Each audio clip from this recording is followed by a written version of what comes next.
meeting to order for Monday, January, yikes. In the time machine. It just feels that I way. did, Cut two. I did think it was a little chilly in here, but apparently I'm the only one. Take two. For June 3rd, 2024. And note that, as required by open meeting law, you are hereby informed that the town will be video and audio taping as well as live broadcasting this public meeting. In addition, anyone in the audience who plans to video or audio tape this meeting must notify the chair prior to the start of the meeting. Hearing nobody, please join me in the Pledge of Allegiance. Pledge allegiance. To the flag of the United States of America and to the republic for which it stands, one nation, under God, indivisible, with liberty and justice for all.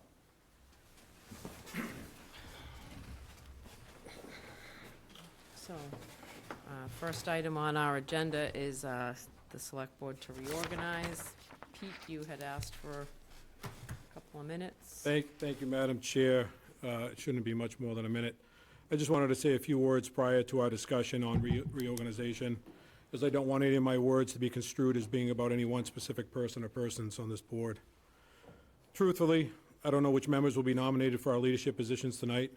However, I feel it's important to touch on the events that occurred during our last meeting. I want to make it perfectly clear that I'm not making a political statement. I'm not grandstanding, nor am I preaching at any one of you.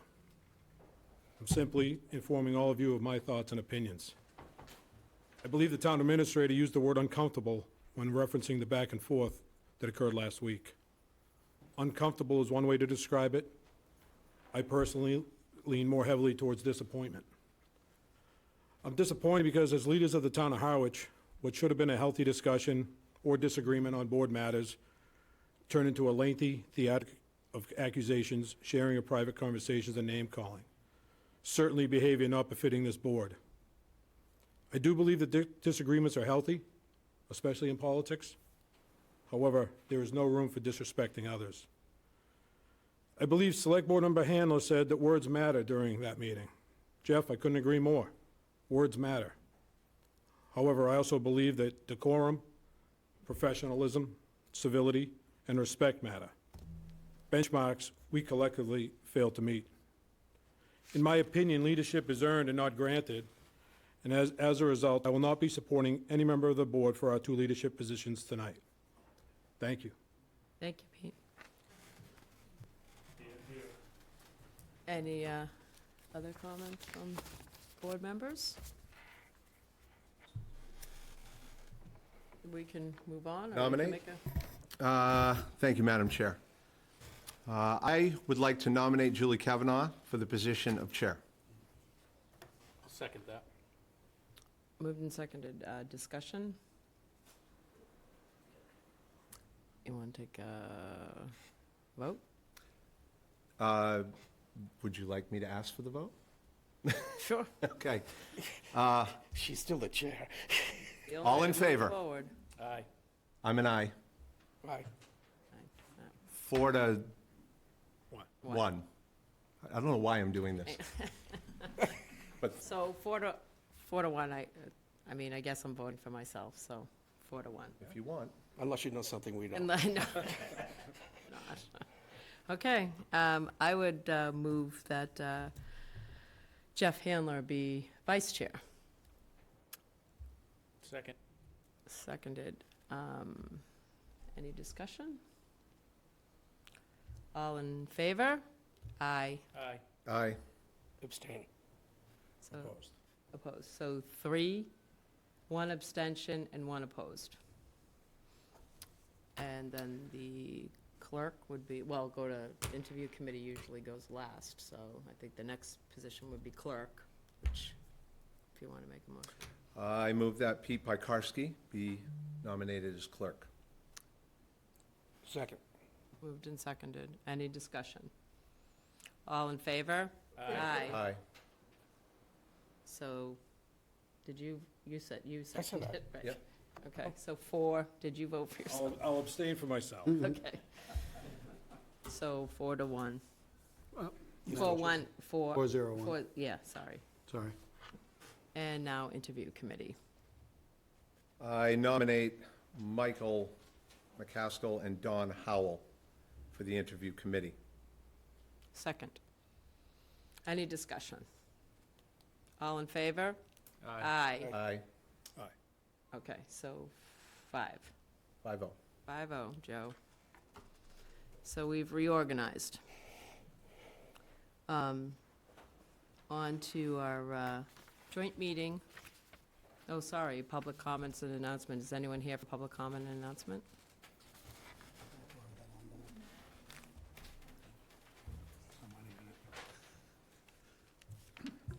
Good evening. My name is Dave Callahan. I'm a member of the Real Estate and Open Space Committee. I've spoken with my chair of the committee to inform her that I will be speaking here tonight, but the comments I'm about to make are my own and have not been endorsed by her or by the Real Estate Committee. I want to express my appreciation for the limited information that this meeting's agenda packet did to answer the questions that I raised at the board meeting on May 13th. First, about where the additional funding for the beyond the original 2018 town meeting use of the $369,000 of CPC money was answered. Somehow I missed the fact that the $400,000 appropriation from last year's town meeting, and I stand corrected. Second, a question I've been seeking the answer to for 6 years now appears to have been confirmed. I am not a lawyer. However, it's clear from the recent court damages in the news, lawyers can find arguments on just about anything to accomplish whatever the client would like. Therefore, I'm going to reiterate the same point that I raised in the 2018 town meeting, that the use of CPC funds to pay off someone else's tax liability does not pass the smell test in my book. The legal opinion on page 22 of tonight's packet proposes paying the back taxes with those funds appropriated to pay the owners, which at the time of the town meeting were the heirs of Judah Eldridge, but with the July 23rd taking is now the town. So the question I have is, does the town inherit the tax liability by the taking and owes the tax liability to itself? Or is this an exchange, as it would occur in a commercial environment, of a tax lien against the previous owners being resolved by the taking of the land as we'd be done in a commercial world? I'd also like to hear explained as to why the transaction was done as an eminent domain taking rather than a tax taking, as has been done many times in the town of Harwich over decades, according to the town annual reports.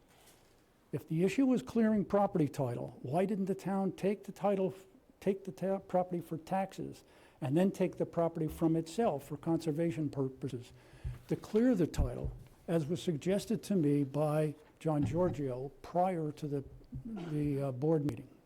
The fact that I've had to wait for 6 years to find out from anyone that I've asked, people on the board, people in the tax collection office, and so forth, about how this transaction was supposed to be done or was going to be accomplished. No one could give me a firm answer, but I'm seeing that they are going to take the CPC money and turn it over into operational funds. And I find that's inappropriate.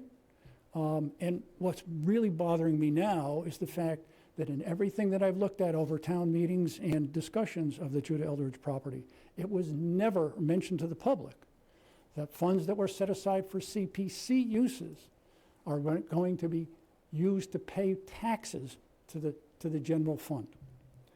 I have one final point.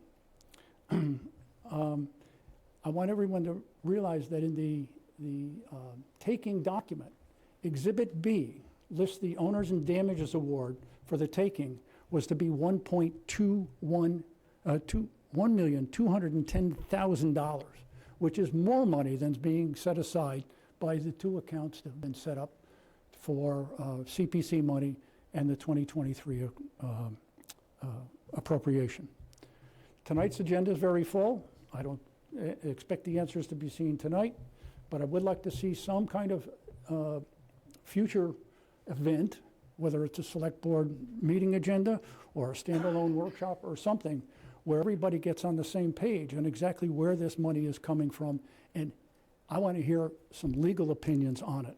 So just to let you know, we just got a legal opinion today. I shared it with the board members. Different from the one that was in the agenda packet yesterday? I'm looking at page 22 on. Page 22, I know. On the agenda. This is No, the no, fir- I'm saying I'm looking at the page you Yep, referenced, okay. page 22. And that is not what I'm referring to at this point. We just got an opinion You from got a Kate different Flynn. opinion. We're allowed to move forward, excuse me. And I'll defer. Then I'm anxious to hear this, okay, about where this opinion is coming from. Okay, we'll share that. Because I Michael. disagree with what this lawyer, as I said, you know, you can get a lawyer to argue for you in any direction you want the outcome to come. Thank you. Thank you. Michael? My only comment is I'm looking at page 22 as well, and that's not a legal opinion, that's No. from the tax office. That's an executive summary, Okay. right? And that's why I was, excuse me. That's why I was pointing out that you were referencing page 22, which is not the document I'm referencing. And then just want to follow up, is the legal opinion that we received today going to be made available to the public anytime soon? Yeah, I just forwarded it to all of you so that you would have it as a reference tonight. We just got it today, so I it'll want to be. make sure it wasn't privileged, that's all. No, it's not privileged. I'm thankful for getting it in advance. Yeah, I wanted to pass it along as soon as I got it, so. Excuse me. Anybody else for public comment announcements?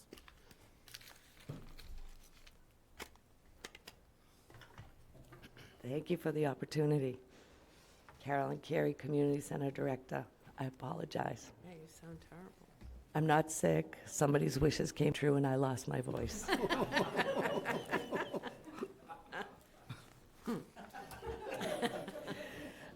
I'll just briefly go through our events. They are always listed at the community center on the website, and we invite anyone to reach out. On June 6th at 5:30, we are again pairing with the Animal Control Officer, Jennifer Harrington, who's been phenomenal, and we're doing our first one of the month on recovery and new rescue etiquette for pets, which is important since we're going to have a lot of new people in town returning. Pets can get lost, so. On June 7th, from 6 to 8 p.m., we're excited to announce that we're doing a Someone Special dance event. So you can ask your dad, or you can ask your mom or your grandmother or your grandparents. We're not just singling anyone out. Everyone's invited, but we wanted to make sure that the kids, if they wanted to invite anyone, could bring them to a Someone Special dance. We do have a DJ, and we'll be doing games. And Cape Tunes is providing the DJing and photo booth for us. On June 13th at 6 p.m., Beach Blanket Bingo is back. That will be open to everyone, all ages come to that, and there are certainly prizes, and it's a lot of fun. And then we are kicking off summer with our ice cream party from 2:30 to 3:30, or until the ice cream runs out. That's on the 18th inside the community center. Then we have story time with certified therapy dogs on June 20th at 5:30. And then we're doing our bicycle bonanza on June 21st at 1:30 in the community center parking lot. We are pairing with the Bikeways Committee and doing a rodeo for the kids, and we have a kids bike wash, but anyone can go through it on your bike. And we'll also be having popsicles and things of that nature. And then we were approached by a member of the community who was hoping that somebody could put on a dance for singles and widow and widowers. So we're happy to accommodate. We're going to do that from 4 to 8. There'll be food and drinks and desserts on June 21st, 4 to 8 at the community center. I do have more, but that's all the voice I have for you this evening. Thank you. Thank you, Carolyn. I always like following Carolyn. Cindy Williams, Executive Director of the Harwich Chamber. Just a couple of quick things. At the Community Center this Saturday will be our second annual Beer and Bones Barbecue Competition. So if you haven't bought tickets, please come down and see me at the Chamber. We'll have them until Thursday, and then Friday the tents go up. So I'll be building tents and all kinds of other fun things. As many people do know, we have started early to sell the beach stickers. This is just the beach sticker, not dump or transfer station, sorry, or treasure chest. Those all will happen after June 20th, but the Chamber is open 7 days now, except this Saturday. And we do have the beach stickers. Thank Madam you. Chair, may Sure, go I, ahead. Cindy, if you don't mind, thank you. Just for the public, can you give us where to buy the treasure chest stickers? Yeah. Where can we get them? So, as I have confirmed with the director of the DPW, Mr. Hooper, they are still good from last year, like the dump transfer station. I always want to call it dump transfer station. But they expire June 30th. They'll be available. So if you have last year's, you can still use it. So he's going to make sure that the staff and team at the treasure chest do know that, yes, this is still good. So after June 20th, you can come. I can do everything. Or after June 12th, I think, at the community center, then we'll both be open. That's great. Thank you very But much. yes, they are still good. Thank you. Thank Oh, and you. one last thing, sorry. June 15th, we have partnered once again with Hinckley's Home Center up in East Harwich. We're doing a fire appreciation event. It's 11 to 3, barbecue, band, appreciation of our fire and public safety. Thank you, Cindy. Thank you. Anybody else for public comment announcement? Michael? Yeah, just one, and I'm passing it along because I received several emails today. The last time we discussed traffic was on the 20th. Prior to that, I believe it was the end of April. When I brought up traffic studies related to all the projects, we got an update on 520, and we've heard nothing since. So I would respectfully ask that that go back on the agenda next week. So I had asked about where we were with that in terms of, we were going to have one meeting with all of us in attendance. Then, Joe, do you have any updates on that? I know you were Just that following up. county reached back out to me. I have a meeting this week with them, so I'll have more updates after that. Okay. Can I Yeah. piggyback on that? Thank you for bringing that up, Michael. Are we referring to all traffic studies that the town is interested in, which would include North Harwich, which would include Queen Anne Road, which would include 124, which would include things that are happening with our neighbor Dennis over across the town line there? Is that what you're referencing? That conversation. That yes. conversation. Thank you very much. So I also received an email about, from Karen Doucette about bike trail. So she asked me if I would read her concerns at public comment. So, like many residents and visitors, she rides a bike trail a lot. Harwich section from the Rotary to the Chatham line is in very poor condition and dangerous. I just spoke to Fran Soluski, and Fran is on the Bikeways Committee, who informed me that there are no plans to fix the big bumps and holes until 2027 at the earliest, when we receive a grant from the state to reconfigure the intersections at 124 and Oak Street. To be honest, I'm thrilled they're going to fix these intersections because they are incredibly dangerous. However, waiting until 2027 to do anything is very risky. So she's asking for consideration to put up a sign or something else at those two intersections to better warn drivers to slow down. So I did communicate with Fran to let him know he had received the email, and I noted that I would bring this up at public comment and follow up on those items for Karen. Anybody else for public comment? Joe? On behalf of the Monomoy School District, I believe all of you have in front of you the brochure regarding the 2024-2028 strategic plan. So what you have is a letter from Dr. Carpenter, this brochure, which is around at various buildings, including here at Town Hall, and I believe there's a sticker in there as well. And what it talks about is their 5-year plan, that their strategic plan, 4-year plan that they've just completed. I believe they've been working at it for over a year. So more information is available at monomoy.edu/strategic-plan. Thank you, Joe. Anybody else for public comment and announcement? Okay, hearing nobody, then we will go on to our joint meeting with the Select Board and Finance Committee. And if FinCom, you want to come up to the table?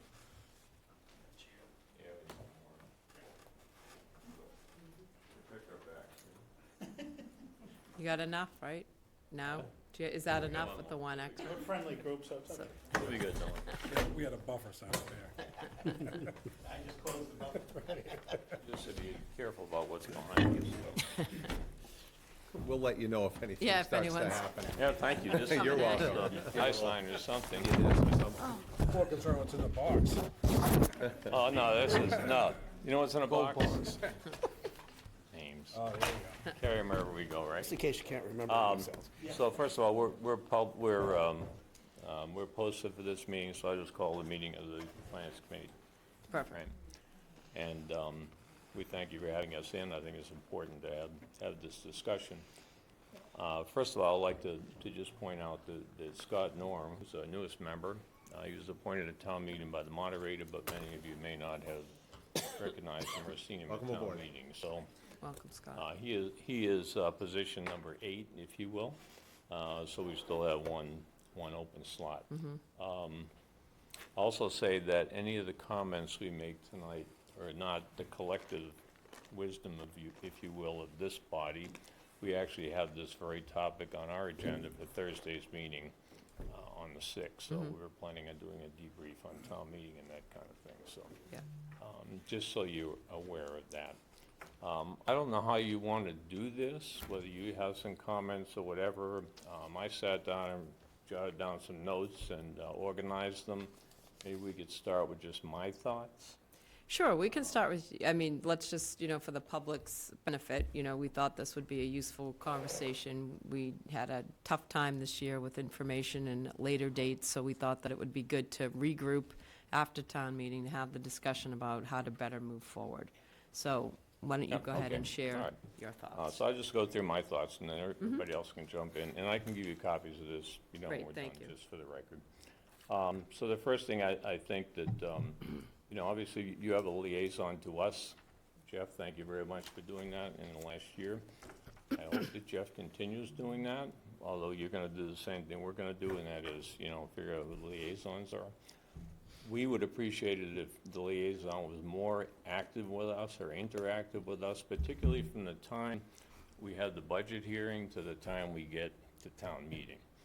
Because quite frankly, you may not want to believe this or not, but not everybody watches what's going on right here on TV.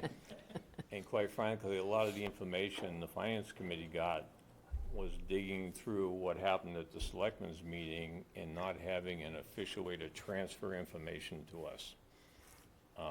I call it a common score sheet that we might have. Dana's done a good job over the years of, here's all the articles, blah, blah, blah, here's our position, here's the Selectmen's position, this is what we voted, this is what you voted, these are the ones that opened, blah, blah, blah, blah. If we could somehow agree what that format is, not tonight, but as we, go forward, and then update that on a weekly basis, like for instance, I'm only making this up, after your meeting on a Monday night, and this really only applies once we get into the season, Right. obviously, right? And you have something that actually starts to look like a warrant and a budget, that gets updated, say, the next day, and at least gets transmitted to us, and then after our meeting, whenever that is, we don't meet as frequently as you typically, but then we would flip that back to you folks, so we all know where everybody is. And then we can all say, oh yeah, there are 3 articles we disagree on, or no articles we disagree on, or we need some information here or there. So that's just a suggestion, okay? The third one I have is that, as you know, the Finance Committee is required to have a public meeting on the budget. So this year what we did was, we had our joint meeting, I think it was the 2nd of March, and then we advertised for a public meeting, it was like the 28th or something like that. And then that was sort of it. My suggestion would be that since we, at some point, will know when that joint session will be on a Saturday, that not the following week, but the week after, we schedule the public meeting for the Finance Committee. It can be advertised before we even have the session on Saturday, right? Because we know when it's gonna happen. And then exactly the following week, we get together in a session like this, where we've all heard the budget on that Saturday. We've had the public meeting. Now we come back and sit together and say, where are we, right? Now, I will tell you, normally, we get no one in a public meeting. But we have to do it. This year, we had 2 people. In fact, that's how Scott got one of his interests on the committee. He showed up and asked all kinds of questions, so he said, "Oh, that's our kind And of then you guy. wouldn't let him leave. Let's get him on our side of the table, Yeah. so we, you know, we don't have to deal with that." You close okay? the doors and you lock them, But and it then would you help, I swarm think, just to in. focus, because the important thing, I think, is to focus on where we disagree, if we disagree. And, you know, try and figure out why, right? And if we can come to agreement, fine. As you know, we came to agreement in the end. It was like, okay. So I think that we need to adhere strictly to the timelines and the dates. It's all, you know, kind of easy to wander around those things and not hit them directly. I would advocate for developing and maintaining a comprehensive, what I would call a Gantt chart of the process with timelines and milestones, and track that, and that will be another document we would share back and forth with each other, so we can see in the process where we are and where we need to be and what's coming up, what's ahead of us, okay? I think that it's important that the FinCom gets the information we request when it's available in a timely manner. And quite frankly, we shouldn't need to file requests or a request for the release of public documents. To me, that's unacceptable. Yeah, I'm not clear on why that occurred, but we can talk about it further. We can talk about that. No additional articles beyond the stop date, and all articles to be complete for inclusion in the warrant. Had the language done, have everything done, wrapped up, put it in the warrant.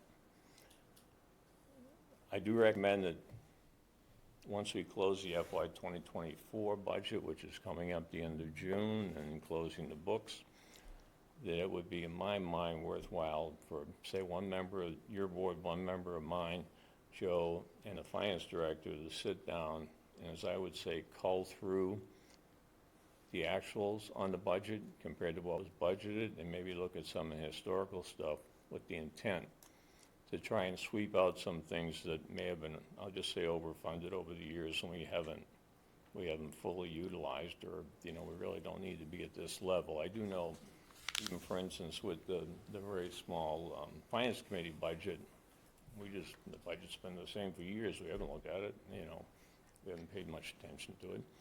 I just think it could be worthwhile to scrub that a little bit. And maybe we'll find nothing, and maybe we'll actually learn that, hey, you know, we've found some things that we can work on, okay? FinCom has been asking for town email addresses with no results to date. Mark, you've chased that one around and frustrated. That would just help everybody get on the same page. And, by the way, keep our personal stuff out of the public record, if you will. And I believe that Sarah is working on getting all email address for committee members. I know there was discussion on Well, it, that's fine. so I at mean, least this, I think, and I don't want to Yeah. misspeak, but progress being Yeah, made. I'm just, you know. I think that, you know, one of the topics this year was the the fire department overtime. I'm pretty comfortable with the idea that we all plan to elevate the service, you know, provided by the fire department, and the chief and his deputy have spoken eloquently about doing that. This year, our approach was to use overtime. I would just say that if we all agree we're gonna elevate that service, if bringing on bodies is something that needs to be done, let's do it sooner rather than later, and, you know, figure it out. And I don't know if that's the answer or not, you know, but just a suggestion.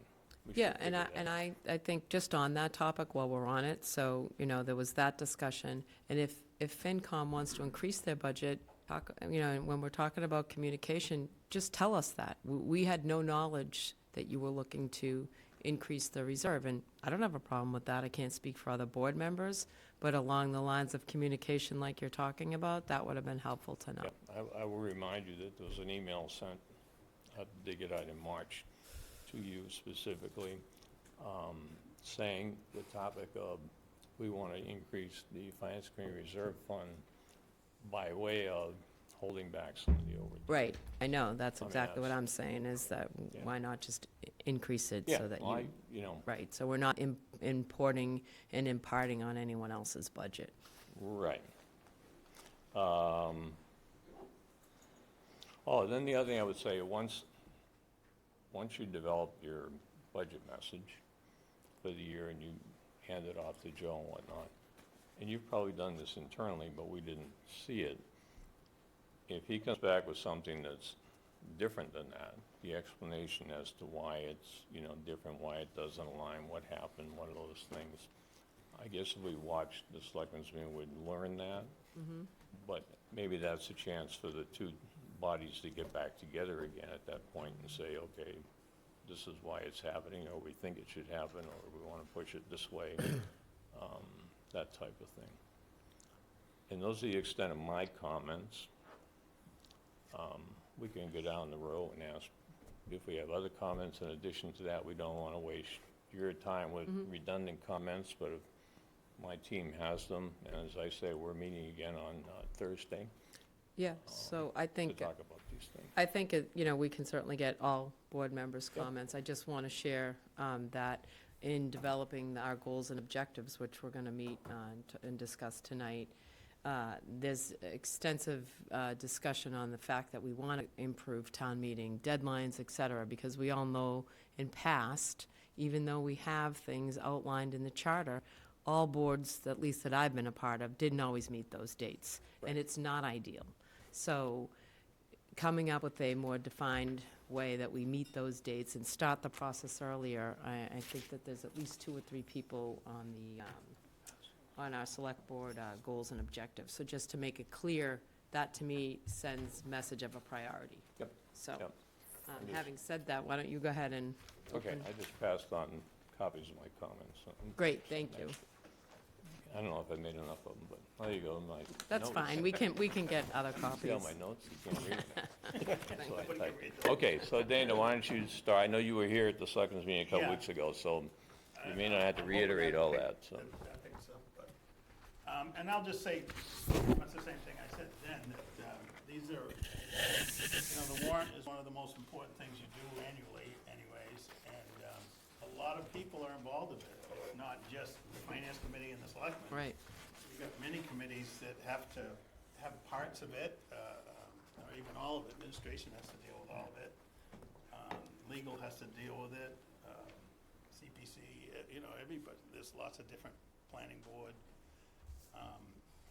There are many documents involved, and as I said, in the state level finance committee, towns are starting to switch to having one place where these documents are placed on the websites, so that anybody can go there and say, here's our public documents, here is, and we could start with, after July 15th, when we close the FY '24 book, we can start with, all right, here's what the '25 budget is, here's what the '25 basis for that budget is, things that we know for now that we'll use going forward for next year can start to be put there, and I'm willing to help with that effort, and we have a pretty good list of things that we look for on an annual basis.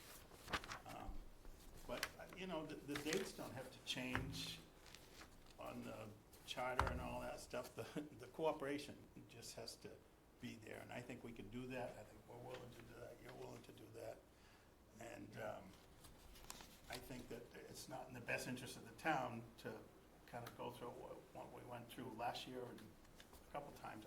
My worst year was the COVID year, when I was brand new to it and he was brand new to it, and we had to deal with a lot of stuff in a short amount of time. But this year wasn't a lot of advanced information either. The last thing, I guess, on the dates, again, those are the end dates. If you send out a midnight email at 5 minutes to midnight and say, here's your copy, Finance Committee, on the deadline date, that's not helpful. If you get a draft and you say, this is just a draft, but we wanted you to have it 2 weeks early, that's helpful. So, rather than, as I said, when I was a selectman, we tried to complete things too much before we sent it out, and later got into just sending it out and saying, this is a draft, it's gonna change. We could write 20 articles for next year's warrant tonight. There's at least 20 articles from this year's warrant that's gonna be on next year's warrant. Some of the numbers are gonna change, but we could write the articles now. We know what they are, we know what's coming. The petition articles I put in the same boat, that once they're in, they don't change till town meeting. Once they're certified by the town clerk with signatures, they're done. That used to be, when I was chair years ago, that used to be one of the first groups we met with, was the petitioners, because we knew their stuff was done, complete, in there, certified, nothing's changing until town meeting. So, stuff like that, we can make this a better process. Agreed. Did you have comment? Michelle? My only comment is, I just think the more time you have to look at numbers, it takes a while for you to absorb all the information and make sense of it. This is my second year, going through town meeting. But, as a finance person, the more time you have to just get comfortable with the numbers and try to make sense of them, you do need time to do that. So getting the data last minute is too much of a rush, and you don't feel like you have properly analyzed the information. So I think it's just better for everybody if the sooner we have those numbers.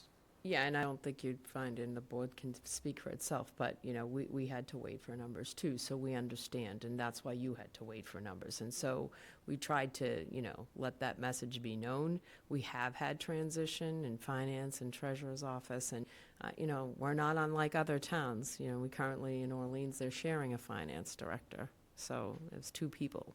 So, we're not debating that with you. We agree. We would have preferred to have other things sooner too, so that we could have shared that information with you. So I hear you loud and clear.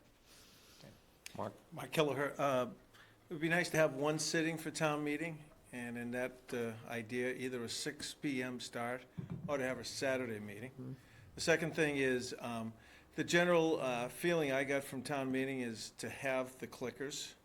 So I would hope that whatever we need to do to have the clickers for next meeting would be very advantageous. Yeah, I believe the moderator, Michael Ford, is working with our town clerk, Emily Mitchell, to Okay. formulate a plan on that. Yep, thank you. Bob? Bob McCready. I appreciate what Town Administrator Mr. Powers included in the packet, that the printout from sections of the code, charter, and it certainly seems to me, as you've already mentioned, that simply meeting the dates that that the town has already agreed to sounds like it accomplishes an awful lot. To just make as people anywhere run into, that you really, for a deadline to be a deadline, you really have to focus on it.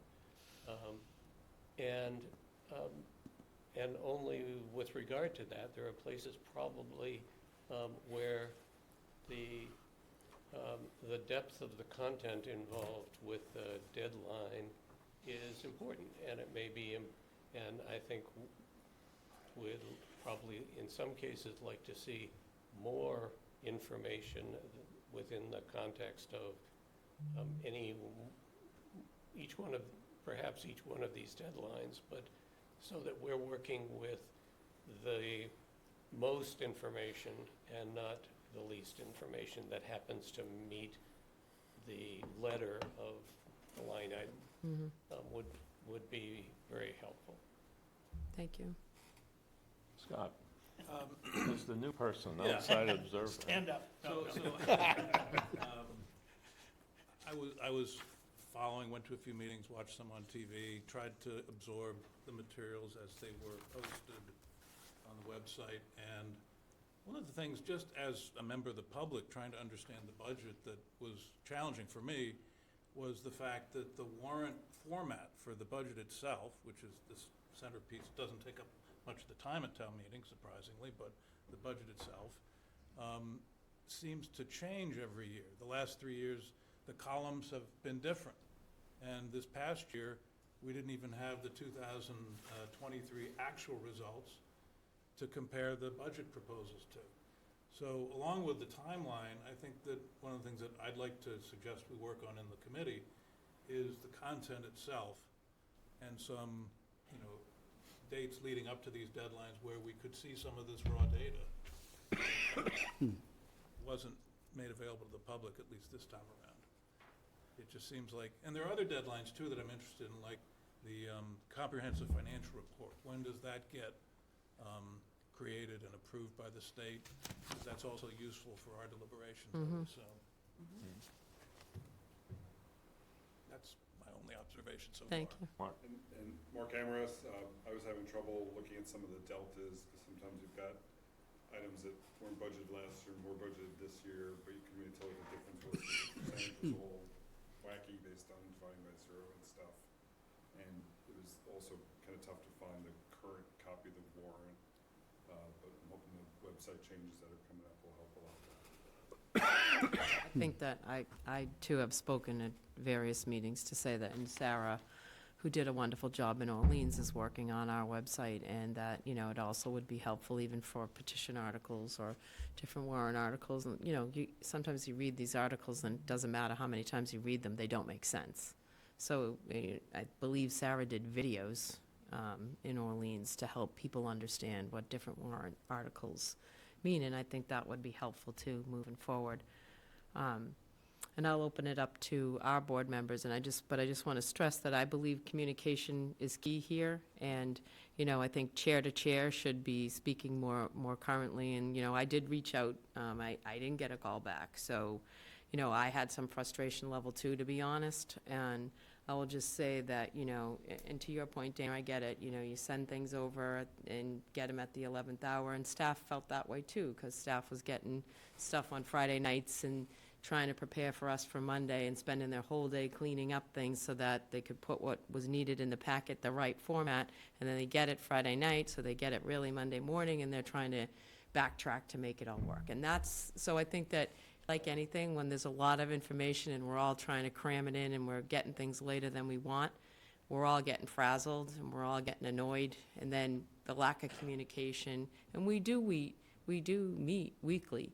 So, you know, I think some of that is we're not only dealing with the, you know, warrant and getting ready for town meeting, even though it's a massive job, we're dealing with whatever else comes our way. So our meetings, if you are looking for info and you're not getting it fast enough, I would say, like, the quickest way, if somebody's not being responsive, is to watch our meetings. Like, when we're going back and forth, we're just wasting each other's time. So I'm happy to give whatever info that I have, but when we're working on the other end trying to wait for info, I think the frustration level gets high, and hopefully we won't be facing that next year. So, anyway, any other board members want to make some comments? Just to clear one thing up, Mark, you had mentioned clickers, and the will of town meeting was for clickers, but it was to see if we were interested in them. This town meeting coming up, there should be a capital request for it. Right. So I hope nobody's looking for a clicker when they walk in this year. That part of it was not approved. So, Unless we have a fall. yeah, Right. unless we have a fall. It's to bring it back in the fall, yeah. Your conversation tonight mirrors the same conversation that we had a few weeks ago, and it was all based on communication and dates. Bob, to your point, if we just hit the dates, I'm still not gonna be happy. I think we needed a week or two before that. Dana and I had a long conversation about warrant articles, and we as a board had this conversation last year about warrant articles. We know that we're gonna have a herring fisheries article. And we know that there's probably 20 customary articles that we're gonna have. They should be written now. You know, we take a lot of time off in the summertime, but there's no reason why we can't start the warrant when we vote these things.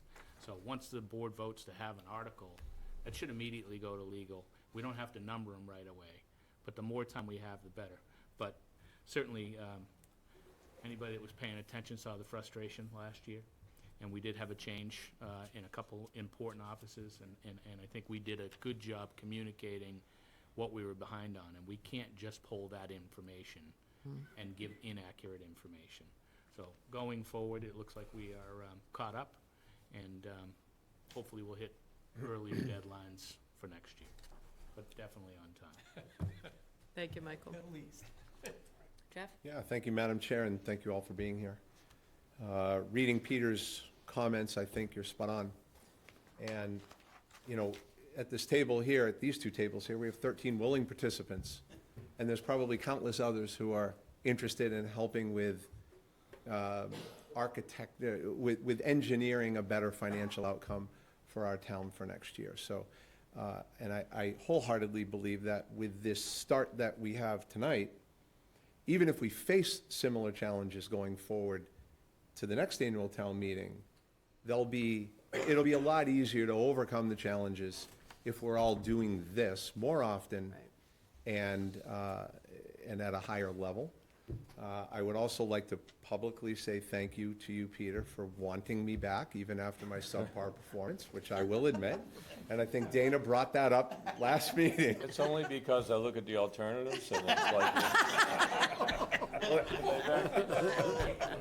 Zing. Since you got Dave Nixon back there to actually laugh, now I take offense to that comment. But, you know, with all of us communicating more regularly and at a higher level, I'm only interested in progress and improvement. And I see that happening. And I would love to continue as the FinCom liaison. And if that's the will of the board when it comes up and no one wants to horse trade me for it, I would like to continue, because I think, as I stated earlier, as a freshman selectman, that was a hard position to be in. I think this year I'll be in a much stronger position to help all of you, help all of us, to then help the rest of the town. So thank you all for being here. Thank you, Jeff. Don? Thank you, Madam Chair. I'm going to riff off of what I put in as goals and objectives for suggestions for us, because it's strikingly similar to what you folks are talking about. Let me just start by generally saying that our whole lives we've been actually trained to do what I'd love to do. If you show up late at a factory, if you show up late for the school bell, if you show up late for opening up your own store, you're late. Those are deadlines. They're not goals. Okay, so we really should recognize it as such. That's supposed to be the backstop, so you can't go any further than that. There are two things that I know that would generally be true in any given year, even before our budget message, is that on appropriated funds, unless we're going to go to zero-based budgeting, it's actually pretty simple to send something out in August and say, let's start talking about what your department looks like on a level service basis, plus the 3% we already know is built into your contract for labor. If something has to change after that because the budget message says, oh my gosh, we got to cut 10% off stuff, great, but you have a baseline then. I mean, you shouldn't be waiting forever. And the capital plan is a 5-year plan. So if you're done with year one, you already know what year one is going to be next year. It's year two last year. I mean, so if you actually use the tools that we're supposed to be using, this shouldn't be too difficult for us to wait for the third thing, which is the free cash, because the free cash shouldn't be used for recurring expenses anyway. And at that point, you can actually do things instead of sequentially, you can kind of do them parallel, and you meet an objective somewhere around December and start actually finalizing it in January so we can talk about it in mid-February instead of we got to print the warrant in 5 days, so let's have a conversation, because that's way too late. And it confuses everybody. You don't know what we're talking about. Frankly, sometimes I don't think we know what we're talking about, because we get information a lot of times on the fly, which is another goal and objective. I don't want to see stuff that we'd normally anticipate that isn't a crisis to be on an agenda, but it doesn't have to be here on Monday. So this whole idea of 132 pages to read from Friday to Monday is ridiculous. The sooner anybody gets information before they need to act on it, the better everybody's going to be. So that's kind of where I'm coming from, is time is a precious commodity, and there's no way to make up for it. You can make up for almost anything else, but not for time. Thank you, Don. Pete? Excuse me, 3 quick points, and 2 are repeats, but I'll say them anyway. I would say communication, as you alluded to, Madam Chair, is extremely important, not only between each committee and committee members, but to the public as a whole. Second point is minimally hitting the deadlines that are established would be great. I think that would put us in a much better position than we were this year. And lastly, I just want to let the public know, just because you attend a public meeting doesn't mean you get boondoggled into serving on a committee or a board. So feel free to attend these public hearings, and you can go home and have your life back.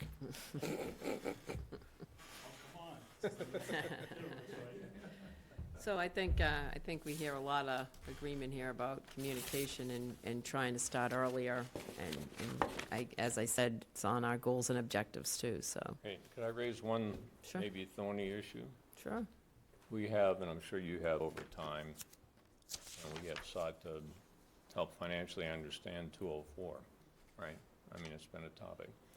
We now have, with the look at revolving funds and whatnot, thanks to the finance director and information Joe provided, and assuming we close it out the end of this, the end of 2024, and get information in a timely manner, I think the information is there financially for an entity like the Finance Committee to write, I'm just making this up, a 3 or 4 page document to summarize what that is, and what do we see as an observation there. Many people wonder, and by the way, I think the numbers are very favorable as far as covering the operating cost. I mean, it looks very good to me, the brief look I've had at it. But I would like to close that chapter, so we're not talking about that anymore. I don't, obviously people are gonna talk about it, but I think if we put together a simple document, it takes the numbers we have, generate a report, send it to you. It can be in draft form. You can decide you want to throw it in the trash can or use it. But if we are able to publish something or put something out there that says, well, this is it, at least for the last 5 years or 6 years, and here's what we see as, opportunities or challenges, whatever it is, Yep. I think personally that would be a good thing. Yeah. Just because this topic keeps coming up. So to that topic and to your point, also on our goals and objectives, we've talked about different types of departments and assessments and such, and 204 is specifically brought up as well, excuse me. And so I think ultimately, we feel similarly.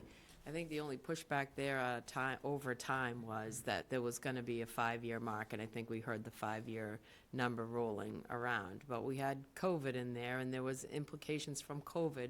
So I think we are, to your point, in a good place. I think that our Cultural Center Director, Kara's doing an amazing job. I think that the programs that are going on over there that are rec-related and others are putting us in a good place. So I don't disagree with you. I think that we should be able to put something together and then figure out how we move forward. So the question is, would you like us to start generating that, or do you want You certainly can, because you probably, and I don't mean this, I'm not being a wise guy, you probably have more time to do it than we do currently, so it'd be great if you wanted to start working on that, and we can all communicate over that over the next Okay. few months. All right. I just want you to give a heads up, and Yeah. I want to make sure you weren't heading a certain direction and we're heading in another direction. Yeah, and you can do yours, and then we can talk, and then we can try to figure out if we think we're missing something. I think the facts are the facts, and, Yeah. they're going to be there, Mhm. so, No, it sounds good. okay? Yep. Great. So anything else? Any other board members have anything else? Okay, well, thank you very, I would just ask, what's next?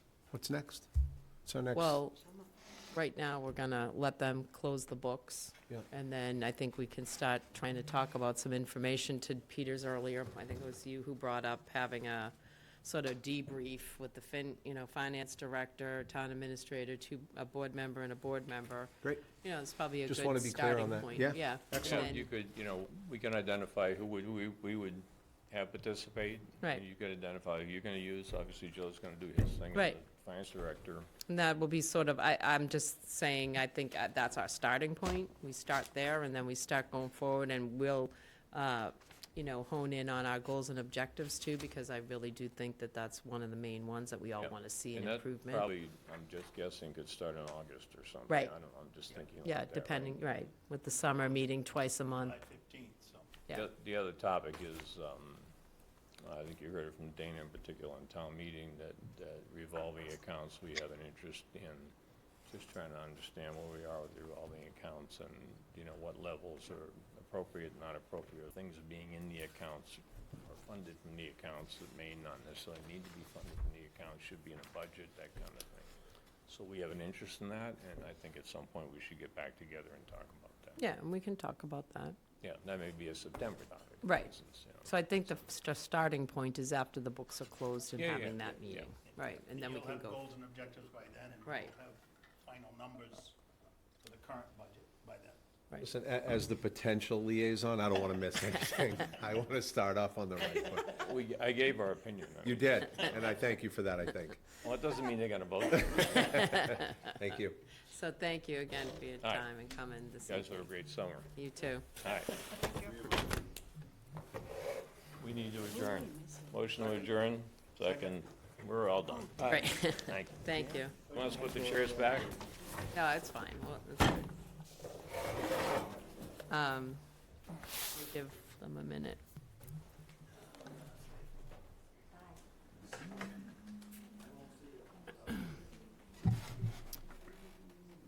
Okay, so our next item under new business.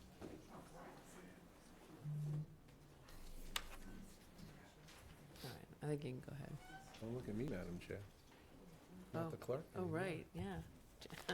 Oh, my gosh. It's true. So, Thrust into this. yeah, you're getting thrown into it as We don't the reorganize at the end of clerk the meeting. We under reorganize new as part business. of the meeting. Happy to continue if you'd like. What, do you want me to read the agenda item? Just the new business item A, discussion, Discussion and vote on the Select Board summer meeting schedule. right. Does everybody have any issues with any of those dates? No, provided, I see at least one date I won't be available, but I don't think that's a game No. stopper, right? So, No, you can just let us know Yeah. so that we know that ahead Yeah. of time. but otherwise, I don't have an issue with it. Okay, anybody? A yearly comment. I just hope that we would reserve the right to have other meetings if we need them. Of course, Thinking right. going every 2 weeks when there's a lot to do sometimes makes no sense. I'd agree with that. Yeah, if we need another meeting, we can always add it. Mm-hmm. Okay, so, want to vote on that? Does, I move that we vote to approve I gotta find the Select Board summer meeting schedule. Second. moved and seconded. All in favor? Aye. 5-0, Joe. Discussion on, item B, discussion on submittal to state legislation delegation regarding 2024 annual town meeting, Article 46. So we'll go to Joe on that. Madam Chair, members of the board, basically what staff is seeking is for the board to authorize a letter to our state legislative delegation whereby they would be asked to file the legislation that was referenced in Article 46. And then whether you want that to be a letter from every board member under one signature through the town administrator or anything in that venue. I think that's fine. Just have that letter, the one letter. Don? Yeah, I don't want everybody to get exuberant right away about this. The way this is timed out, they're at the tail end of their legislative session because the elections occur in November. So anything that doesn't get finished by January 1st has to be refiled in the beginning of the following session. So not to throw a damper on anything, it's a good idea. I'm glad we did it, and I'd love to be able to sign a letter together to reflect that. But just so everybody knows, it's unlikely by the time it makes its way to Beacon Hill that anything's going to happen for this legislative session. Right, right. And if it's overall successful in any case, so. Okay, so I think Joe would give you guidance on that in the sense of the one letter. Do you need a vote on that? Is it the will of the board to direct the administrator, the chair, or to have the board have the letter sent to the delegation? So it's really who you want to have write it so we can get that to the legislature. I think that you can go ahead and draft it and then just get it out For our signatures. for us. Yeah, well, do you think we all need to sign it? For something that's going there, yeah. All right, well, there. Are you all in agreement with that? Yes. Have everybody sign? Okay. Fine with that?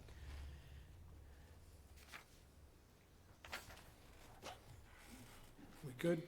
Yep. Item C, vote to approve the proposed fiscal year 2025 holiday schedule. Any discussion on that item?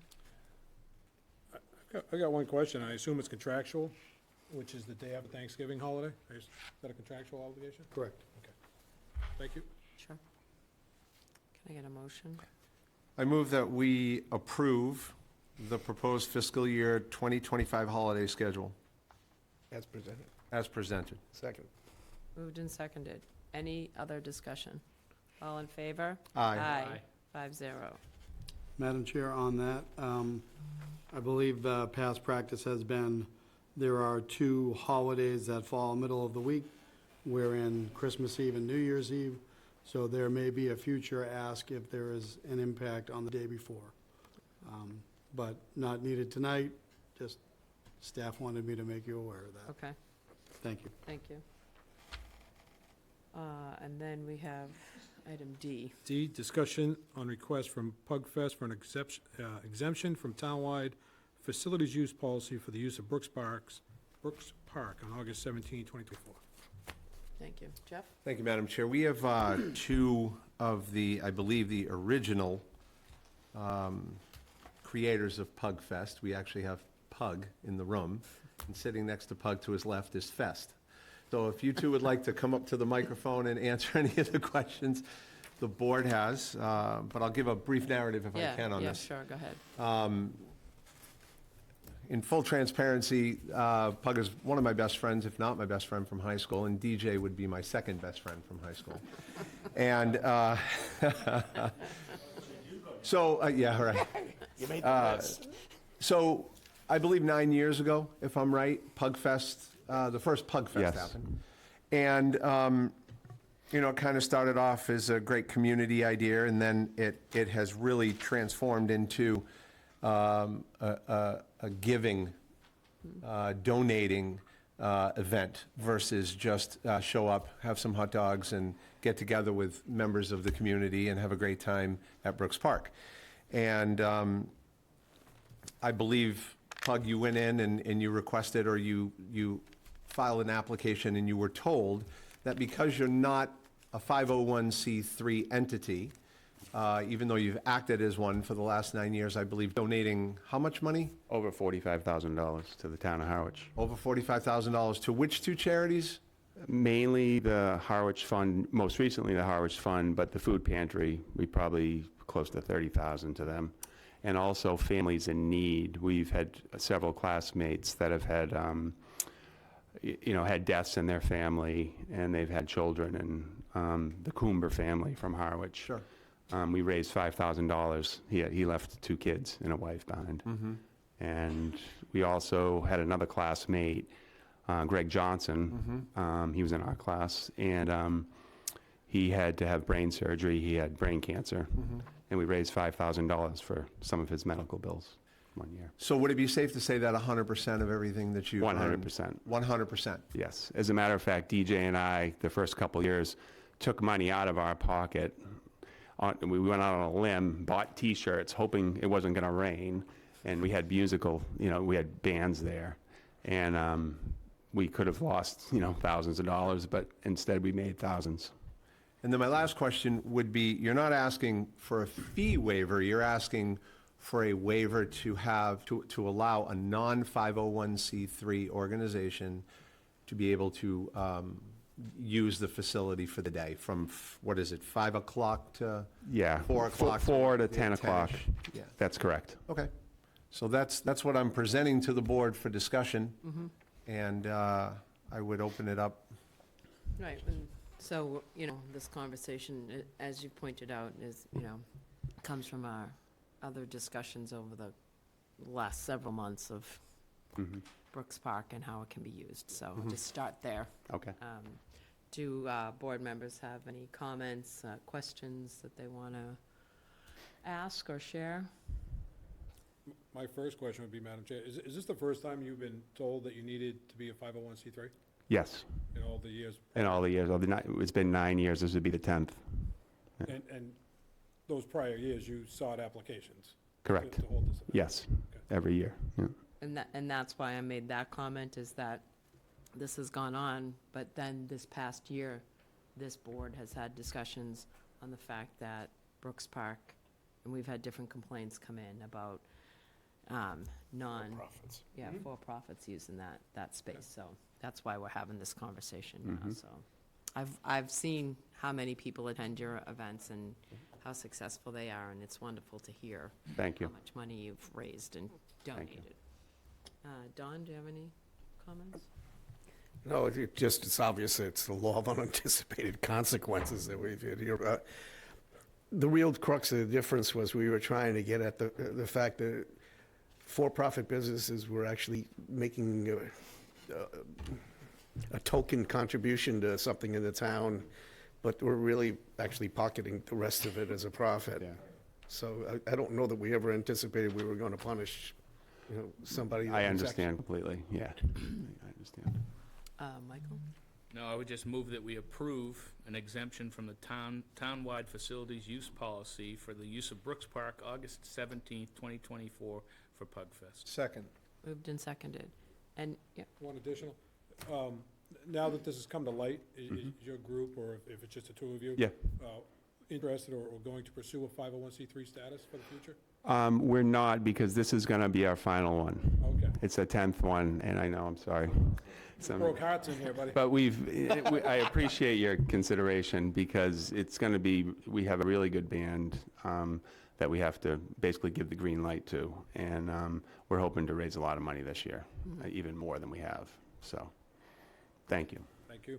so it's been, yep. Yeah, my recollection was we were gonna bring back the fee waiver policy as well as this and continue to look at it because, I'm out of money. where this really came up was somebody renting Brooks Park to put up a tent and then rent squares in it.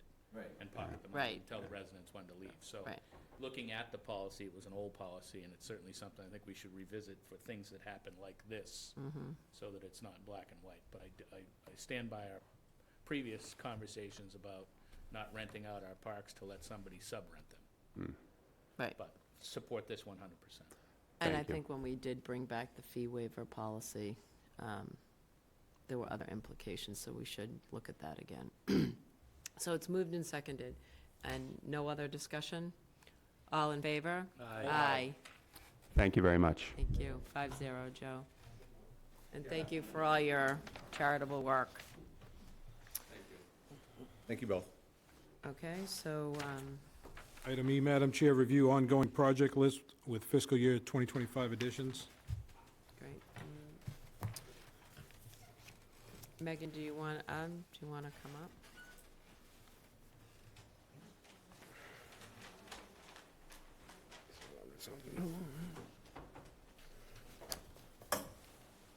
Hi, Hi, how are you? I'm Megan Eldridge, Assistant Town Administrator. So what you have in front of you is a memo that outlines our new project list, and this project list encompasses all of the new ones from this recent town meeting. So on your spreadsheet, you'll see they're by year up front with the 2024s. And then after that, they are sorted by the status. One thing to say is this should be the biggest the list is until next town meeting. So the goal is to whittle it down until none of them are awaiting initiation or in the process of an IFB or a contract.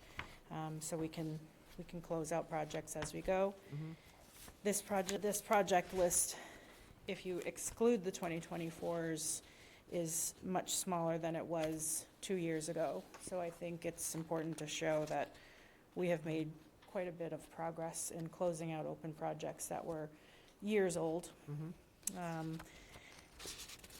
The projects on here, I think they're self-explanatory for some of the categories where they're contract awarded, or if they're in an IFB or RFP process. It just means it's either being developed or it's out to bid or we're negotiating a contract.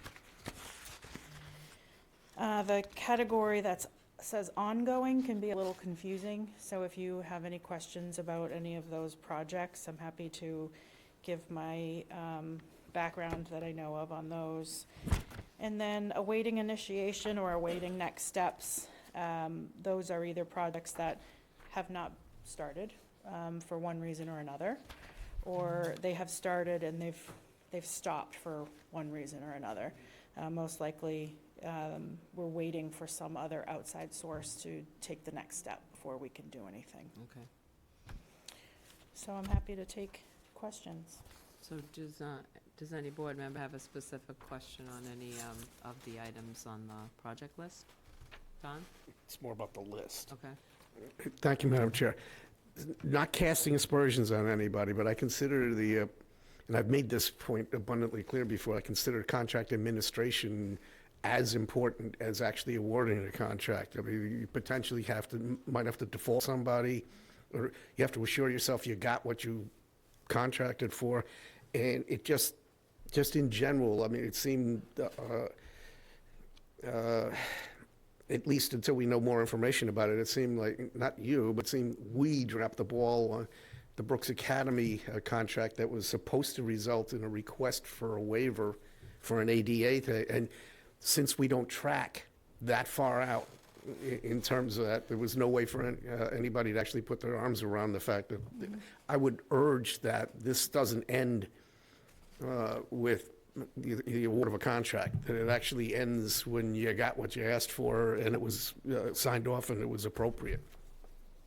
Whether it's construction or goods, doesn't matter to me.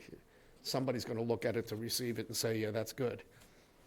So at the moment, contracts are issued and signed by either you all or the town administrator, and then that contract is administered by the project owner or project lead or department that project falls under. So I don't manage the contracts myself. Once they are signed, they are off my table, out of my range of action until I do another update and I look through Munis to see how much of the funds have been expended, if there's funds left, and then I'll reach out to the department head to find out where things are at, so I can change status to closed. But as far as getting insurance and getting timelines and completion dates, those things are outlined in contracts, and those are the responsibility of the project owner. Right. John? Thank you, Madam Chair. I get that, but we're not going to go out in our boots and actually inspect something even though we signed the contract for it. So the reality is, the objective is to make sure that we got what we had contracted for, and if that gets sent out to the department head, they could still give feeder data, so in one place that we can say, this one's completely closed out. It was put out to bid, it was awarded, work started getting done, and it was accepted, and it was paid for. And that's it. It's all done. I know that it was outside the office, but whoever it is that's doing that has to be held to account to make sure that we're getting what we paid for.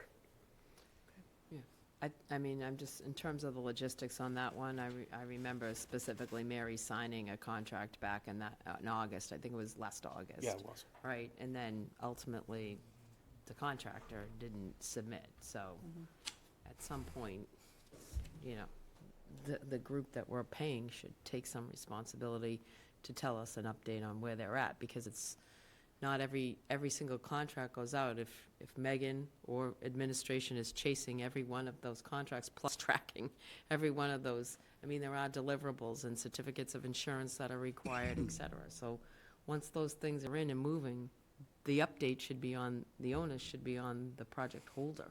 So, I mean, that's how I see it anyway. Yeah, but under law, we could default somebody who doesn't actually finish performance.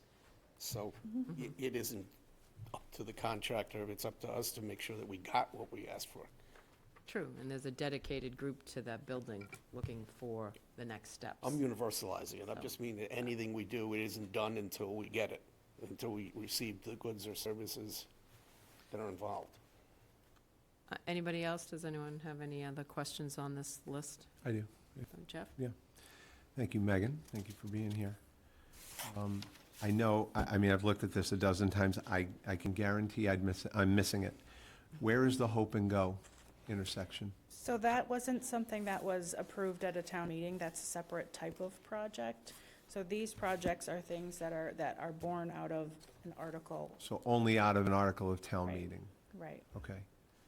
But to that point, we do need an update on that list as well. Yeah, I think next time we should have all outstanding things that we're working on, not just the things from town meeting, but I understand Okay. where we're going with this. To that point, Please. in the TA's report, there is a signed engineering contract for the Hope and Go, or the Excellent. 137, or 39 Chatham Yeah, Road. 39 Chatham Road. Um, Yes, there is. Thank you. There is, and that contract will include going out to bid for the construction. So Great. it's in the works. Moving. We're And the last question I have is acquire 62 Route 28 for $1, the taking. Is that the West Harwich Church? Yes, it is. Okay. Thank you. Michael? Megan, thank you. A lot of progress. A lot This list was a lot more pages. Specifically, line 3 up from the bottom. Julie, Madam Chair, you had a conversation with the wastewater department related to the wastewater collection system improvements, the 75,000. I don't believe that should say town administrator. I think that should be water, wastewater, and we should change it to Yep. reflect. If And they that- need help, we should meet with them. Absolutely. In the absence of the water, wastewater superintendent, we should probably have a conversation with them on what they need for help with procurement. And that was completely my fault. I thought that was a construction-related article, which, Not a big deal, I'm We'll just passing change on that. as a liaison what was Mhm. passed on to me. sure. I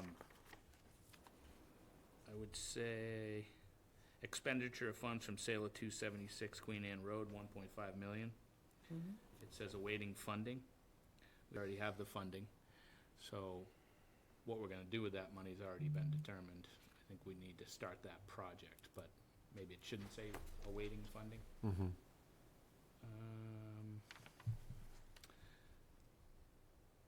Land disposition, the 3 of them, 40, 41, and 42. Would ask that we put that on the agenda sooner rather than later, and I believe the same process that we followed last year on Queen Anne Road, where the board set a minimum, and then an RFP went out on that, but given the time of year and given how green everything is, I think getting those lots on the market sooner rather than later will create a bigger yield for the town. So I'd like to see whether we agenda that, Madam Chair, in the near future, but we can really mirror the RFP that we did on the other ones. This doesn't seem like a heavy lift, and it will take 3 off the agenda. Jeff answered 47. Bylaw charter analysis. I don't know if we should put that back on an agenda, but if we're not gonna do anything, then we should be creating an article to give that money back to town meeting. It doesn't seem like we're moving forward with any consulting firm or anything, but I guess we should re-agenda and have that conversation again. Yeah, I think we should, because I was mentioning that probably, I don't know, within the last month or so about maybe having Friends of Government, is it Friends Form? It's always We are Form. Friends of I always Government, but want it's to form of call it government. Friends, but it's Fog. Form And, of Government. I was able to confirm last week, so there is someone scheduled to present to you on June 17th. Oh, perfect, great. So we'll have them, and then we'll take action. Okay, and then the acquire by donation, the land at 74th Street. I know that was a gift, and it says awaiting initiation by landowner. Maybe we can get an update on what that means. But I know I believe they gave us those lots. I believe there was more than one lot. They indicated that they were willing to do so. Town meeting authorized it. We reached out to the family to tell them we need them to take these next steps. We have not heard back. Okay, maybe we follow up on that? Sure. Free land is good land? Yep.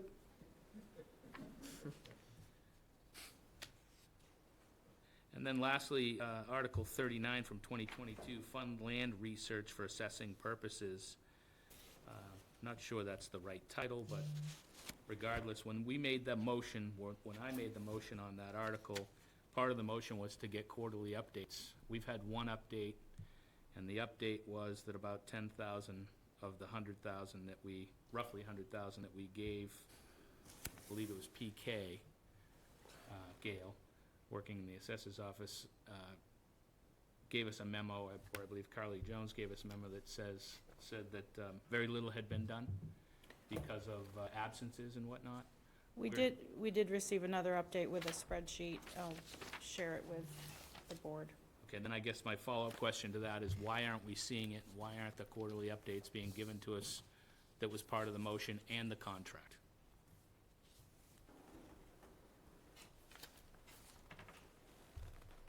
So we'll bring that one back on 6:17, I think, because 6:10 is the dog hearing. Yeah, I would just like to know, and then Yeah. I would like to get on a schedule where we're actually getting them. Mhm. As far as that project goes, hiring one company to do, to have someone in looking at assessor's maps and helping the assessor was not the intent of that article. It was really the beginning of what that $1.5 million was gonna go towards. And for our next conversation, the $7.7 million in debt that we're in, we need to have a more global meeting with everybody that's gonna be involved, to determine who's gonna do what. Harwich Conservation Trust does not seem to have a problem finding boots on the ground to get this work done. We need to hire a lot more than one person to sit in assessing and help with assessing maps, so I would like to have that conversation also sooner rather than later. And this has been brought up many times in the past.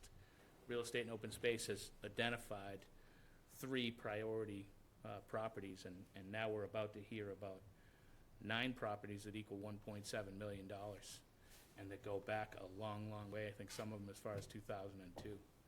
So I think it's time that we get on this. This is a direct financial impact to the town of Harwich. And I'll save some of my other comments for the next conversation, but it's time that we actually do something and really work on this. Okay, any other question? Yep. Just real briefly, and I'm not necessarily looking for detail tonight, but I guess what I'm struggling to wrap my arms around is some of the awaiting initiation projects that date back to 18, 19, 20, 21. I can't fathom why nothing's been initiated at this point in time. So, again, I'm not looking for a comprehensive report right now, but I'd love some backstory as to why those things haven't happened, and what's the likelihood of pushing the needle on this, or turning the money back to the taxpayers. Sure. I can give a few brief updates on the ones that I'm aware of. The 70 Willow Street clear title has had some action, and it's just in a stop right now. We're waiting for the neighbor of the property to answer to a letter that our council had sent them about a boundary line. We have Sand Pond Restroom Project, the new building, that has gone out to bid 3 times, twice with no bidders and once with the bidders that came in. They were well over the appropriated amount we have. Brooks Academy Preservation's on hold at the moment. The War Memorial Project, we did get an update from Robin Kelly, and she's waiting to do more research on some of those grave sites before she initiates purchasing anything. The EOC technology replacements at the police department, I've been working with Kevin to do some of that, but obviously with the change of guard at the moment, he hasn't had the time to finish up what we need to do, and we're working on several other procurements. Queen Anne Road Transfer Station, our Public Works Director has said that he knows he hasn't initiated that, and the generator is currently working at the moment, so it's not something he is pressing to do at this time.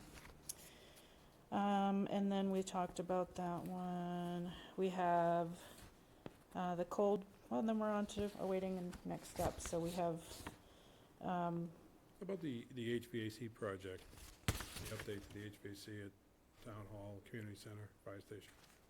we'll have to find out from facilities what's going on with that. Madam Chair, if I could just to add, so within that, you can also see the Brooks Library sidewalk repair. So what that was waiting for was the vote at town meeting. So the funds, I believe, should be available, but I'll confirm with accounting. But that's what that one was waiting for, supplemental monies. Thank you, Joe. Any other questions? I appreciate the update. Thank you, Megan. Thank you. And it certainly is smaller, so. Okay. Item F, Madam Chair, approve a special permit application for a one-day wine and malt permit for the Cape Cottage Garden event to be held on June 22, 2024, 10 a.m. to 4 p.m. at 204 Sisson Road. So moved. Second. Moved and seconded. Any discussion? All in favor? Aye. Aye. 5-0. Thank you. You're welcome.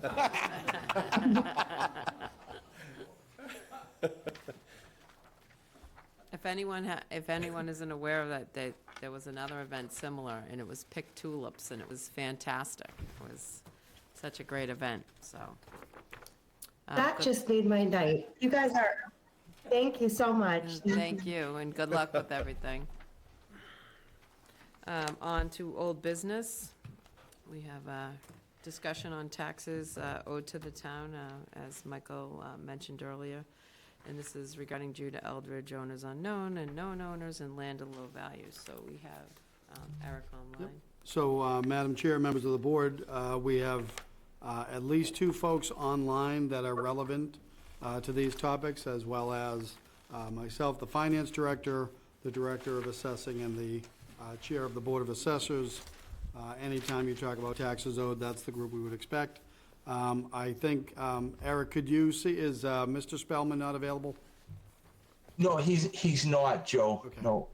So, Madam Chair, you have Eric Kinshirf. As you know, you have a contract with him for financial consultancy. Mr. Spellman is Mr. Kinshirf's colleague.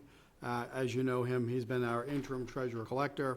And we also have Attorney Katie Klein, I think, who may be able to speak to some of the issues under public comments and otherwise, but at this point, I'd turn it over to Mr. Kinshirf to refer to his report in your packet. Great. Good evening, Okay. Eric. All right. Good evening. Can everybody hear me okay? Yep. Yep. All right. Well, thank you. First of all, thank you for hiring our firm to help out in the treasurer's office. As you know, like Ed Spellman is your temporary treasurer collector, and I'm helping Ed out a little bit when I can, and there's another person from my firm that is too. But like I said, our job is to work ourselves out of a job. So hopefully you'll have a permanent treasurer collector soon. But what I'm talking about tonight is tax title. So basically it's, I'll just explain it. It's old taxes that are owed that the town has put liens on them, like perfected liens at the registry of deeds. And it's quite a bit of money. Right now we have 254 accounts totaling like $7.7 million. Now, obviously, in order to collect this money, the key is, communication. But the ultimate reason you have properties in tax title is if they don't pay, the town can foreclose on the lien and actually take the property and get the taxes that way. So right now, out of those 254 accounts, there's 14 in land court right now, and there's 17 with Attorney Leahy. So with that said, obviously that needs improvement, and what we do is we'd start with the person that owes the most money and be aggressive on collecting it from there. Now, on our report, we broke it up into 3 categories. One is the heir of Judah Eldridge property. 2 is the owners known and unknown, and 3 is the land of low value. But I'll start with the heir of Judah Eldridge property, just to let you know where we're at with that right now. So, right out of the 7.7 million, they owe $731,000 in taxes. So right now, what's on the table for recommendation is that there was 2 articles that were appropriated some money at town meeting, and the recommendation was to take that money that was appropriated at town meeting to pay off the taxes for the town using those articles, and then put the remaining money in escrow, just in case those owners become known at some point. And our understanding is the liability is basically the assessed value at the time, 1.2 million, less the amount of taxes paid. So you're kind of getting credit for that way. Now, if you don't want to use those articles to pay off the taxes, the way I see it is that the town now owns that property, And what we'd have to do is, would have to disclaim the tax title, and the only place the money could be taken from is the allowance for abatement, and we'd have to get approval from the Department of Revenue. But the whole idea of this is to get that big property off the books. And I know it's kind of a controversial subject. I can already tell when I saw the announcements and so forth. So before we delve into the details of that, I'll just do a quick overview of everything else. So out of the 254 accounts, there's the top 10, which we highlighted, is like $1.7 million. So those are the ones that we were going to be aggressive on. So what we have to do as a firm is we're going to create a database to see what action's being taken. Is this property land court or isn't it? Is it with the attorney or isn't it? And then use aggressive collection procedures from there. So that'll address the 254 accounts that are in tax title. And Joe, he also wanted me to address the land to low value. And what the land to low value is, the tax takings that don't have a big assessed value, you can bypass the land court foreclosure process and just have a land to low value auction. And if nobody bids on it, it becomes the town's property. And if somebody bids on it, it gets transferred to the new owner, the person that bid on it. So in our report, I think we saw, let's see, 1, 2, 3, 4, 5, 6. There was 6 properties at the auction that nobody bid on. So treasurer's deeds were made up. So the town of Harwich now owns those properties, and they can do whatever they want with them. And then the remaining properties were transferred to new owners. So the deeds will change accordingly to the new owners.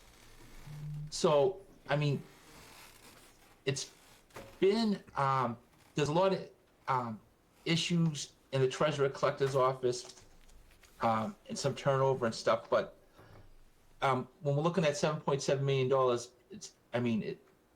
it's time to give some attention to those properties. And in my experience, I used to be the treasurer collector in the town of Dennis. I know you mentioned Dennis as a neighboring property back in 1997 to 2001. So we had some, tax taking properties from there. We actually had the Tony Kent Arena. You guys are probably familiar with the Tony Kent Arena. They were in tax title, and the Cape Cod Times put an article in the paper that says, Tony Kent Arena on thin ice, so, because we were being aggressive on collecting the taxes.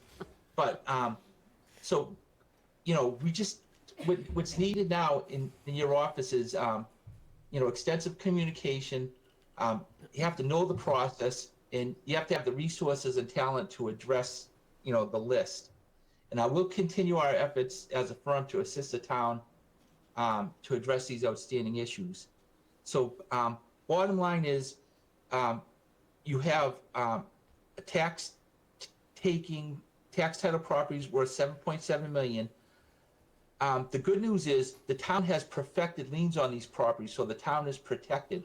And if it's not paid, the town can foreclose on those liens. It's just a matter of being aggressive and taking those liens and turning them to actual cash and money collected. So that's my brief overview, an idea of what we're doing, and I'd open up to any questions that you may have. Thank you, Eric. Joe? Madam Chair, I know in speaking with the interim treasurer collector, Ed had mentioned, Eric, the board has in front of them the tax title short lien report, and they have that broken out into known owners and separately owners unknown. My understanding is that is complete through 2022, is that correct? Yes. So basically, Joe, where it is now, the people that owed the FY23 taxes have not gone through the tax title property process yet. So there's people that still owe for FY23 that haven't gone into quote unquote tax title. So that process still has to be done. Those liens have to be perfected on the FY23 outstanding real estate taxes. Thank you. And I just want to add one other thing. If people owed FY23 taxes and they're on this list, those amounts already have been certified to their account. So it's just the newly delinquent owners in FY23 haven't gone through the tax title process yet. Thank you. And Madam Chair, if I could continue. And then, with regard to the land of low value, I believe the town, what you see in your report are activities that go back prior to 2022. Is there a general schedule on land of low value processing as well? No, there's no official or unofficial schedule. It's kind of like an ad hoc as needed. So the idea would be, there's a lot of paperwork that's involved. So basically, it would have to be done in conjunction with the assessors to just make sure all the properties under a certain value. I don't know what it is off the top of my head. It used to be 10,000. Now it's up to 25,000. But there's a whole process, and it's a project to do.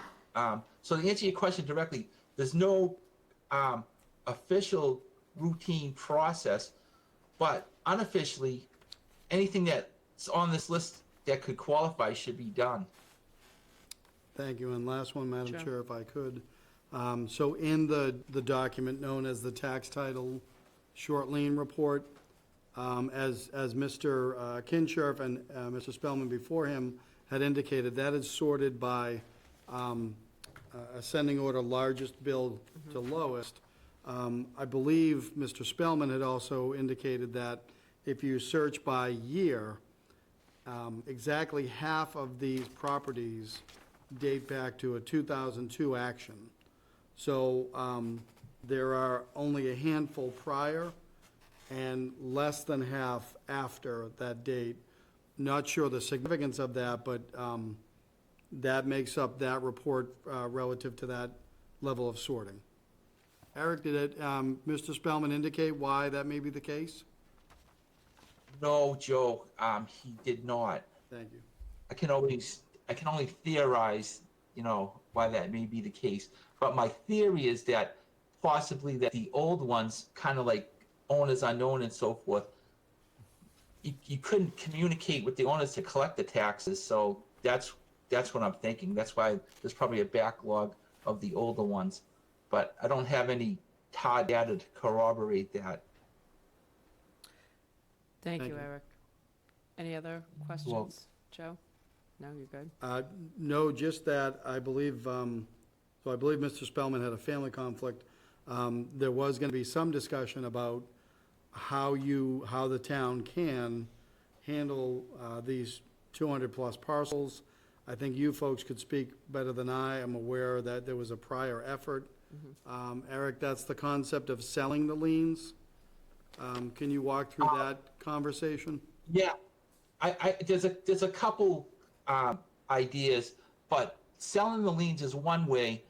The other way is just to give them to an attorney. They notify all the lien holders, mortgage companies and so forth, and say it's going to start the foreclosure process. And then you just start the foreclosure process. Like right now, only 31 of the 254 accounts are in the hands of an attorney. So my thought is we can try to collect them that way. The other part of it is you can sell the liens to third-party people, and they give you the money for it. I'd prefer not to do that myself personally, because this way the town gets all the interest. You have the ultimate title for it. But it could be done if you want a cash infusion. You could just take all these liens out there, but they'll cherry pick the people that auction off on this. They'll cherry pick, like they're not going to bid on the owners unknown. They'll cherry pick the prime ones and they'll bid on those ones. So that's it. So I think in order to start the collection process, at least initially, from the treasurer's and tax collector's office, we could probably send out a letter or a letter or two from the town of Harwich using its own postage and stuff, and just to let people know, hey, we're in the process, please we're considering, foreclosure proceedings on the property, please contact us to pay it off type of thing. Okay, Thank you. thank you. Jeff? Thank you, Madam Chair, and thank you, Eric. I just want to make sure I heard what I thought I heard earlier, back to the Judah Eldridge property at $731,000 and change. I think I heard you say that the town has the option to pay the taxes, then put money in escrow for a taking, to begin the taking procedure. Do I have that? No. Go ahead, Eric, please.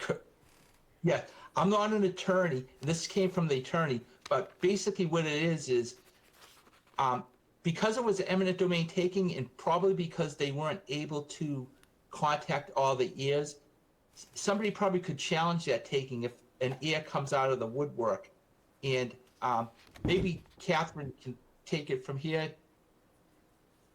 If I could, let me narrow the question down a little bit then. Yep. Why, I guess I'd like to understand better why the town, if this is what I heard, why the town would pay the back owed taxes, if in fact that's what I heard. So, Madam Chair, if I could. Go ahead, Joe. Because Mr. Kinshirf has made reference to materials from council. Council has been superb in guiding me and staff. So council had presented two courses of action. One of the courses of action is contained in Mr. Kinshirf's report.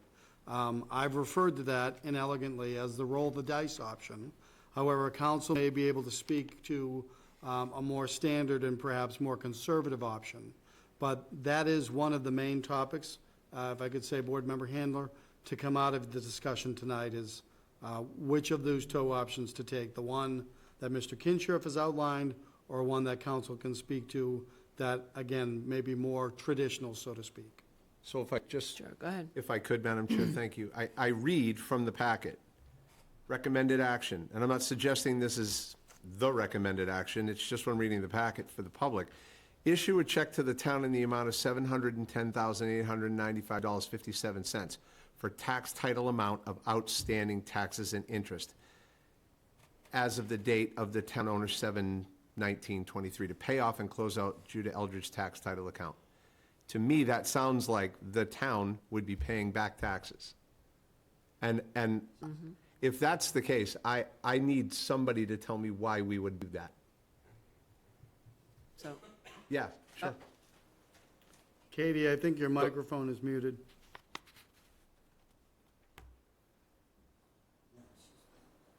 There you go. Thank you. Can you hear me? One thing, Katie, Catherine, either way, to get them off the town's books, it is going to affect the town because either going to use appropriated money to pay off the taxes, or we're going to have to write them off through an abatement process, and that the town raises money on its tax rate recap for allowance for abatements. So to get them off the books, that account will have to be charged. Yeah, let me step in here. I think one thing that's missing from this conversation is that the Judah Eldridge property was appraised for $1.7 million.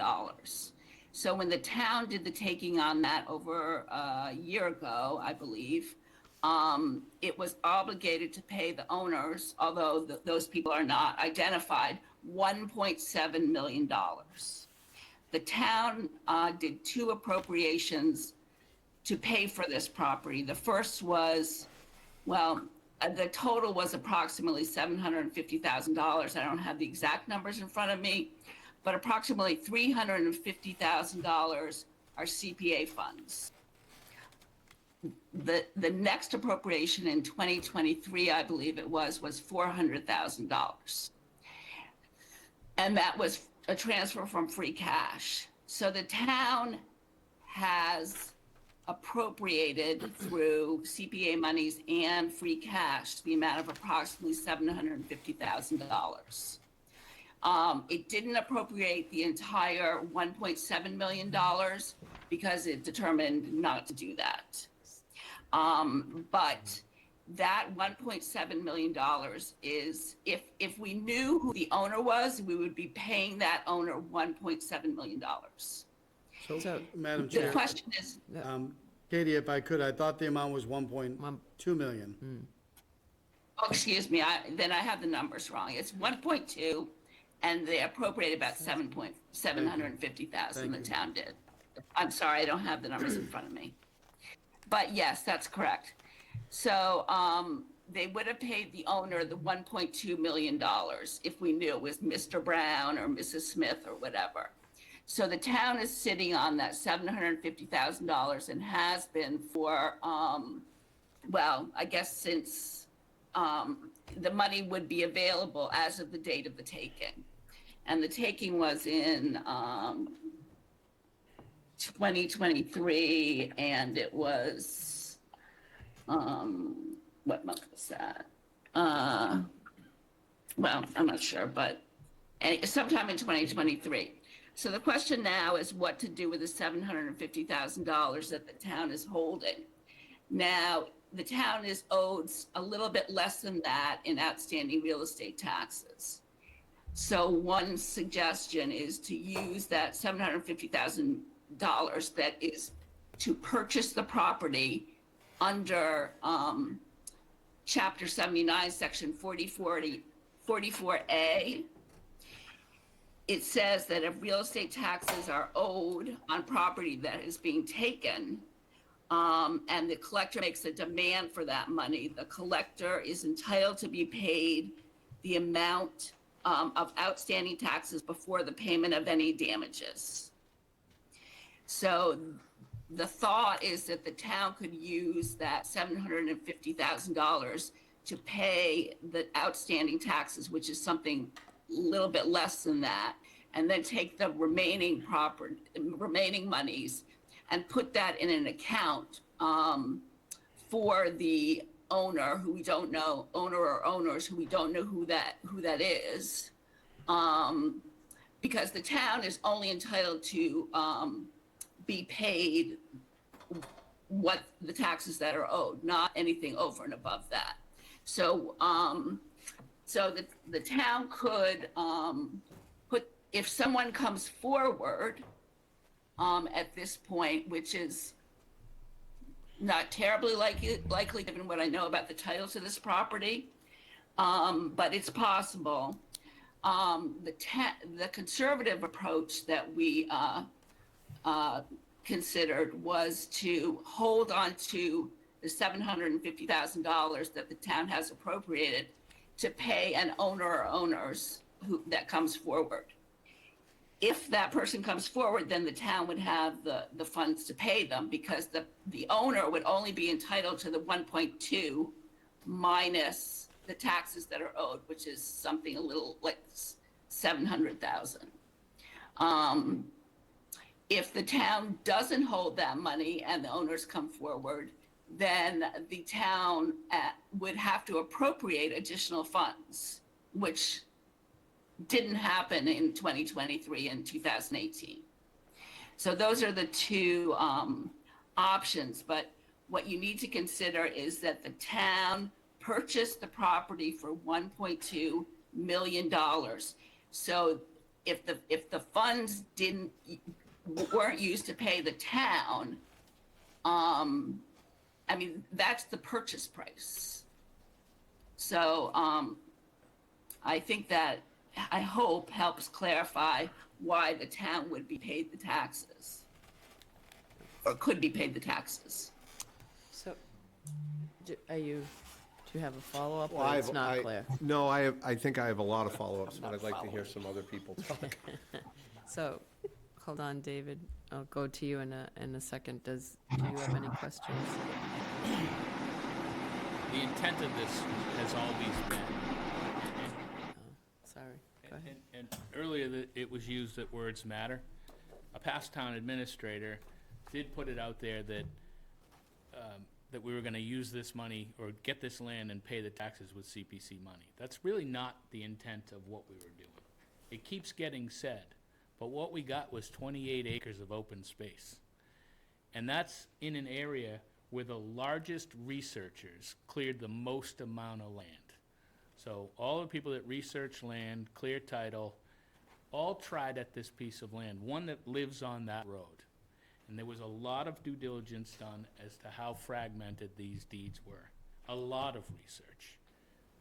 But it was always the intent to pay the taxes with the money that was appropriated, which is why we went back with a second article for 400,000, because we waited almost 5 years after the initial CPC article to have to go back, so the value went up.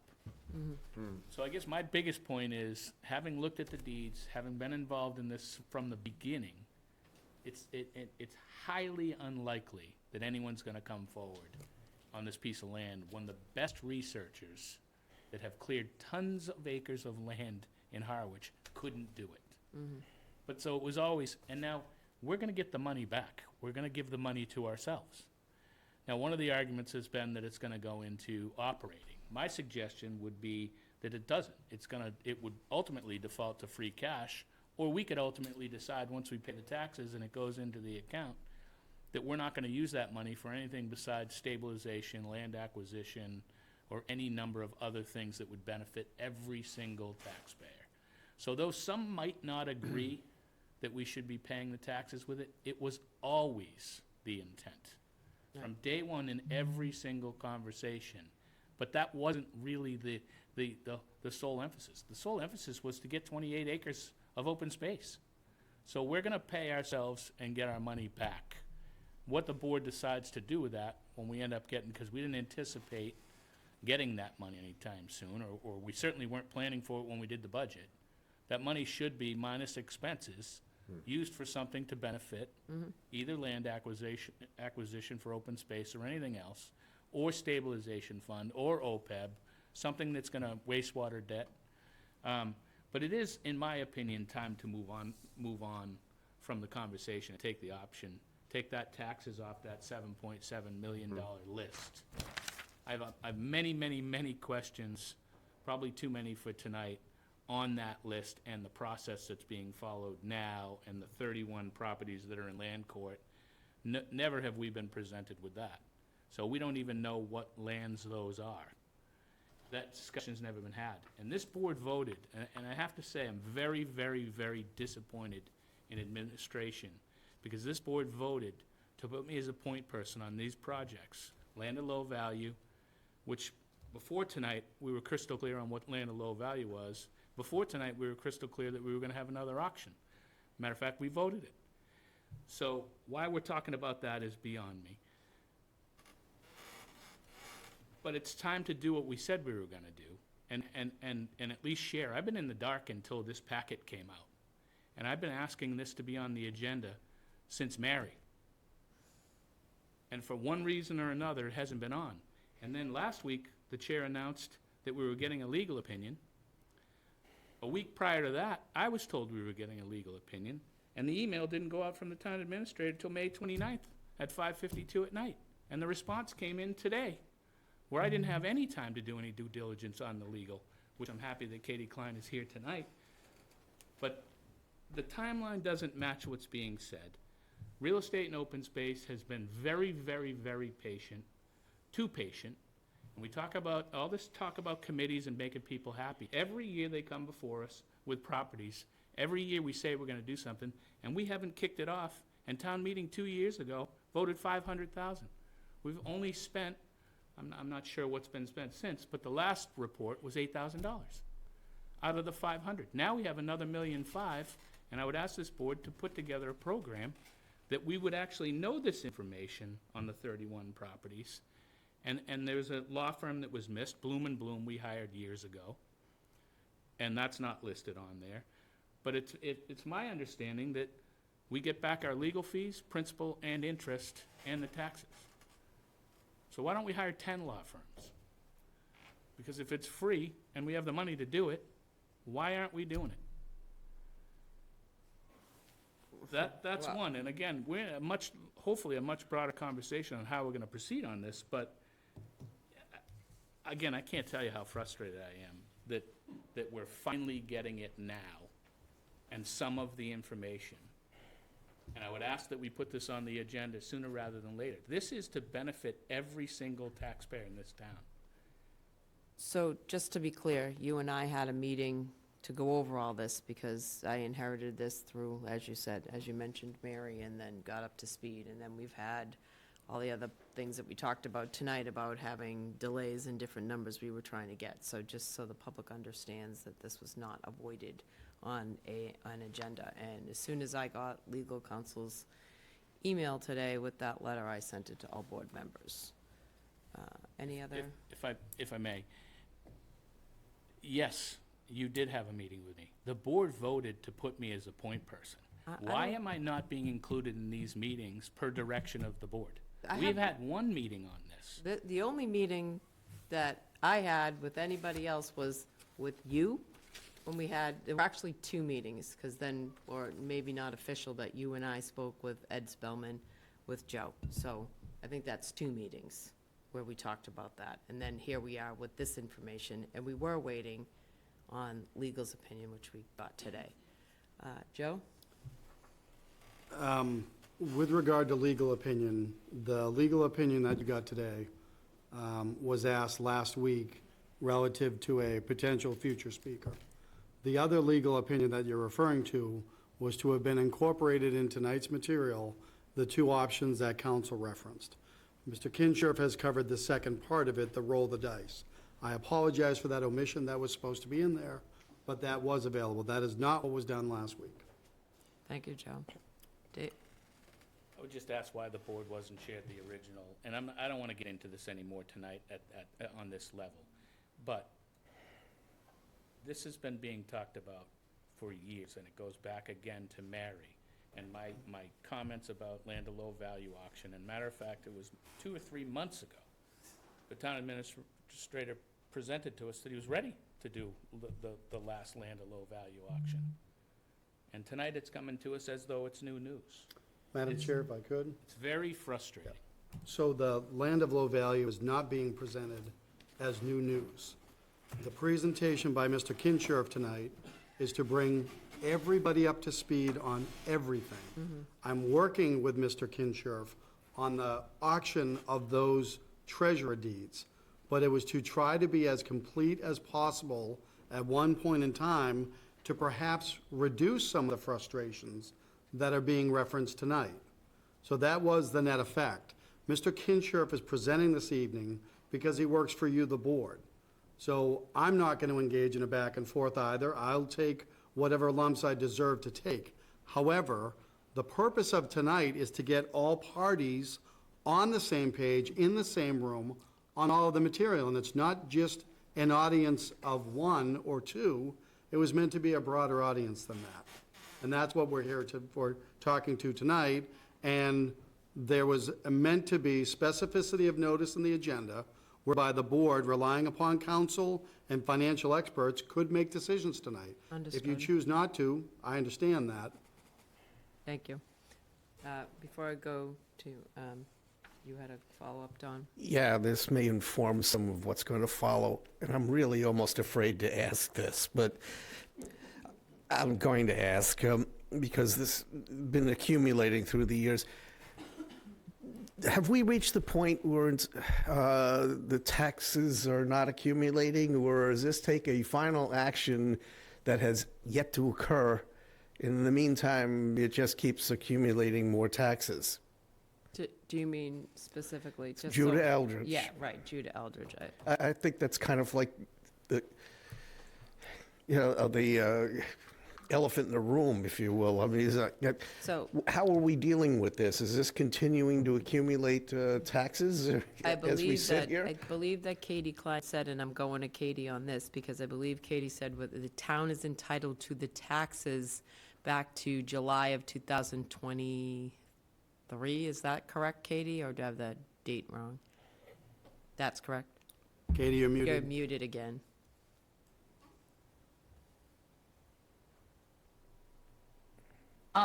Once the town acquires the property, taxes no longer accrue. So as of July of 2023, taxes are not accruing on the Judah Eldridge property. Right. That number is now set. Right. Even the interest on the taxes? Everything's just static? Yes. Yes, because the town owns the property. As of July of 2023. That's what I thought. Did you, No, I'm good at you clear on that? Okay. Kinda. Well, as clear as you can be. Yep. I'll go to the public. You sure, Elaine? Okay. Madam Chair, Dave Nixon, CPC Chair. My board's been dealing with this for 6 years. Board member, Mr. I almost got caught there for a moment. Michael and I have banged heads over this for 6 years. I'm happy that the town of Harwich now controls that property. The issue that the CPC board has, we're going to address it in our next meeting, the 13th, and hopefully the representative from the Board of Selectmen will be there with some answers. It's the tax title taking using CPC funding. So I didn't get the memo that you folks got from the attorneys today. So I'm going to read you what I've got for information. CPC funds can be spent on damages in land acquisitions taken by eminent domain. The problem I have with the state legislation is they don't define what damages are. So, under Chapter 44B, it spells out the general mass law. That's fine. Under the 44B, Section 5 says the CPC funds can be spent on damages, again, for land acquisitions taken by eminent domain. Section 79 says in all sections, it spells out what eminent domain means, and it's not restricted to 44B. So the question about real property and damages needs to be defined by the board. You guys have, that's your purview. My whole argument with my own board has been, what is best practices? If the Board of Selectmen have the ability to write off the taxes on that property, then the $369,000 should come back to the CPC for other uses. It's tax money. People see and vote what they want to do with that property after we recommend articles. You approve articles. The Finance Committee approves articles. It's a win-win situation. It's not taking anything away from the taxpayers of the town of Harwich. They're in control.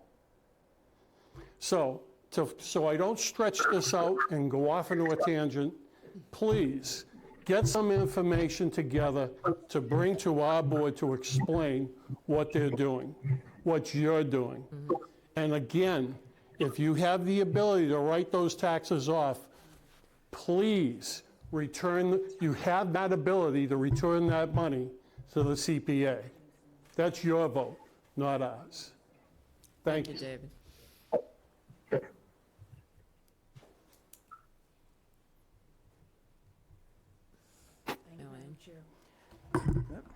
Short person. Elaine Shovlin, Real Estate and Open Space Committee. I'm currently the chair. I have not discussed my appearance here tonight with my committee.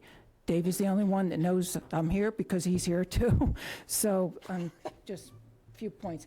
First of all, I would like to know the date of this tax lien report. This is as of when? There's no date on the paper.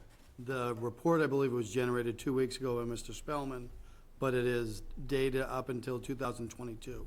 I defer to Mr. Kinshirf to correct anything. Yeah, that date is, I think, I don't know the exact date that it was, but it was probably like 3 weeks ago. So if we ran that same report today, the only thing that would change would be a little bit of extra interest that's been accrued. Okay, so the $7,351,825.15 is the balance as of 2 or 3 weeks ago.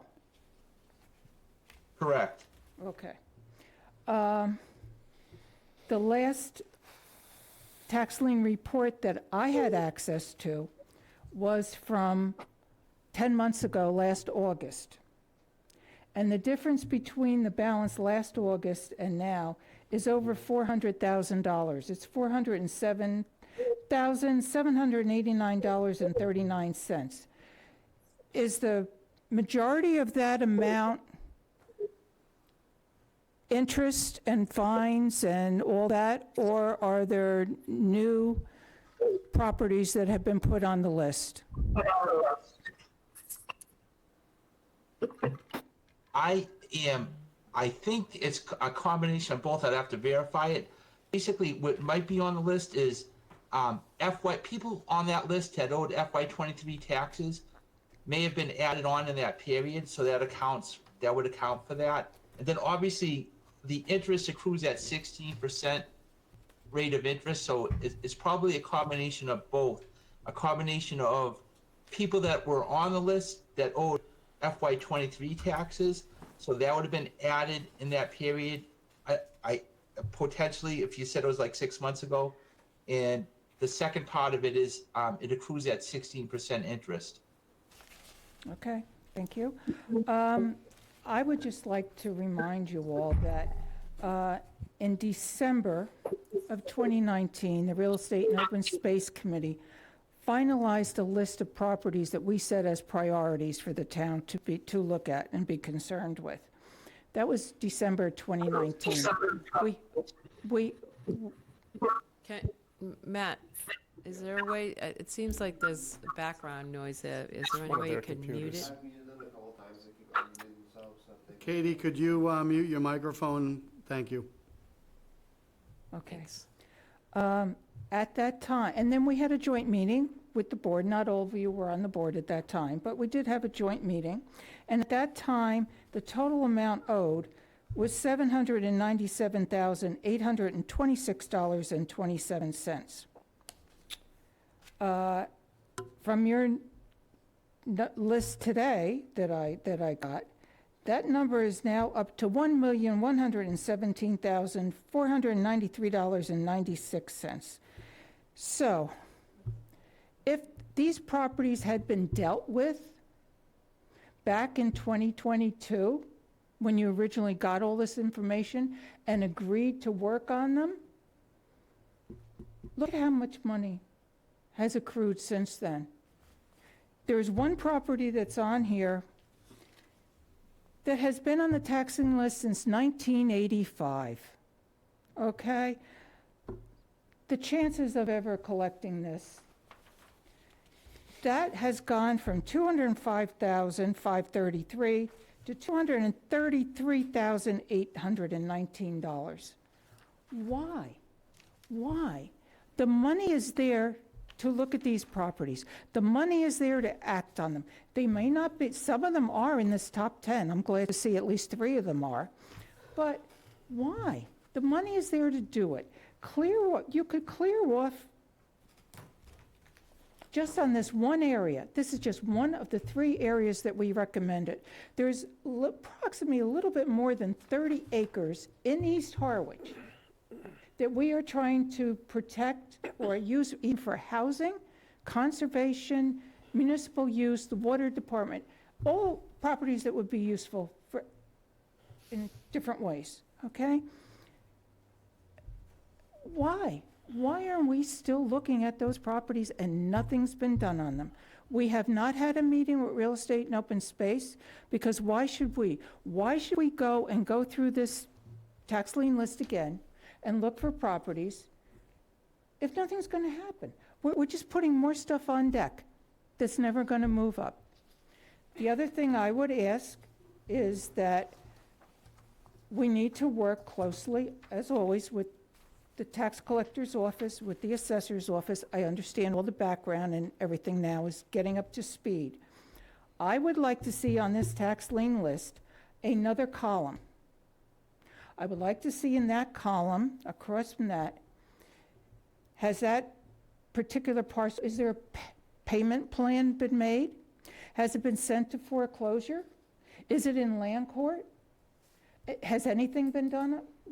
The status of the property, not just that it's active, that doesn't mean anything to us.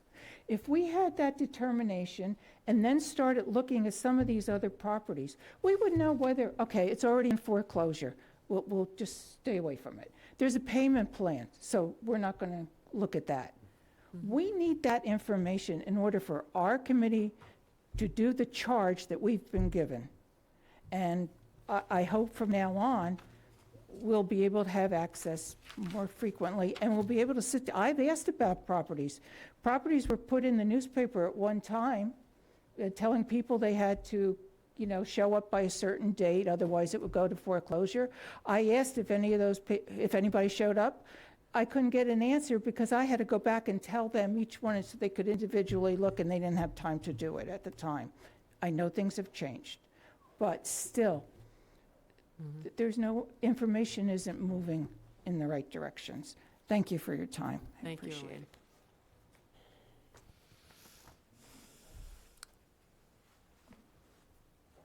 Good evening, Madam Chair, members of the board. In the spirit of Mr. Pekarsky's very well-spoken comments earlier tonight, we can sit here and point fingers at this committee, this person, this employee, that employee. Nothing gets done when that happens.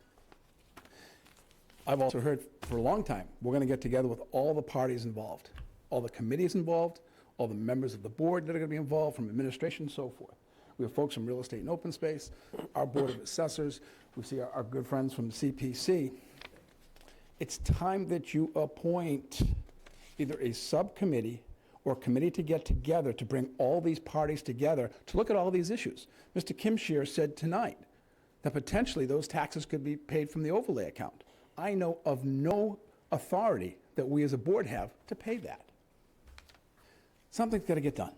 We got to stop pointing across the table, committee to a committee. We need to work together. And the only way it's going to happen, Madam Chair, is if you appoint a committee that brings all of these people together to deal with this. The funds are available. It's been funded by town meeting. You've got interested parties. Mr. McGaskill has made that point in his priority of his term as a member of the select board to get this done. You've got passionate people here tonight who want to see it happen.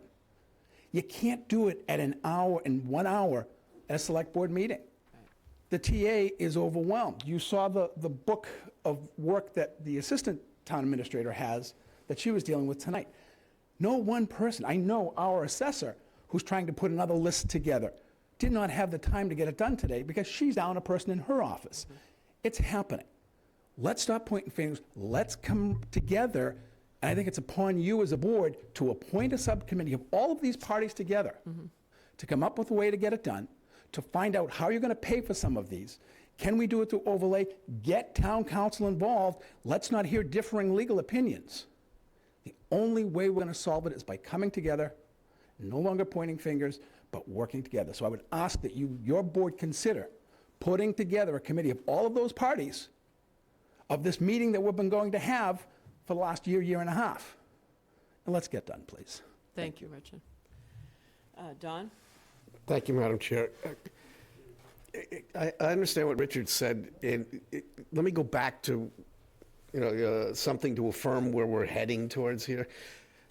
I thought we had done that by voting to affirm Michael being the point person for that. If we haven't done that properly, then maybe we should reaffirm that. But it's an excellent idea to have somebody running a subcommittee for this so that we could get everybody in the same place at the same time.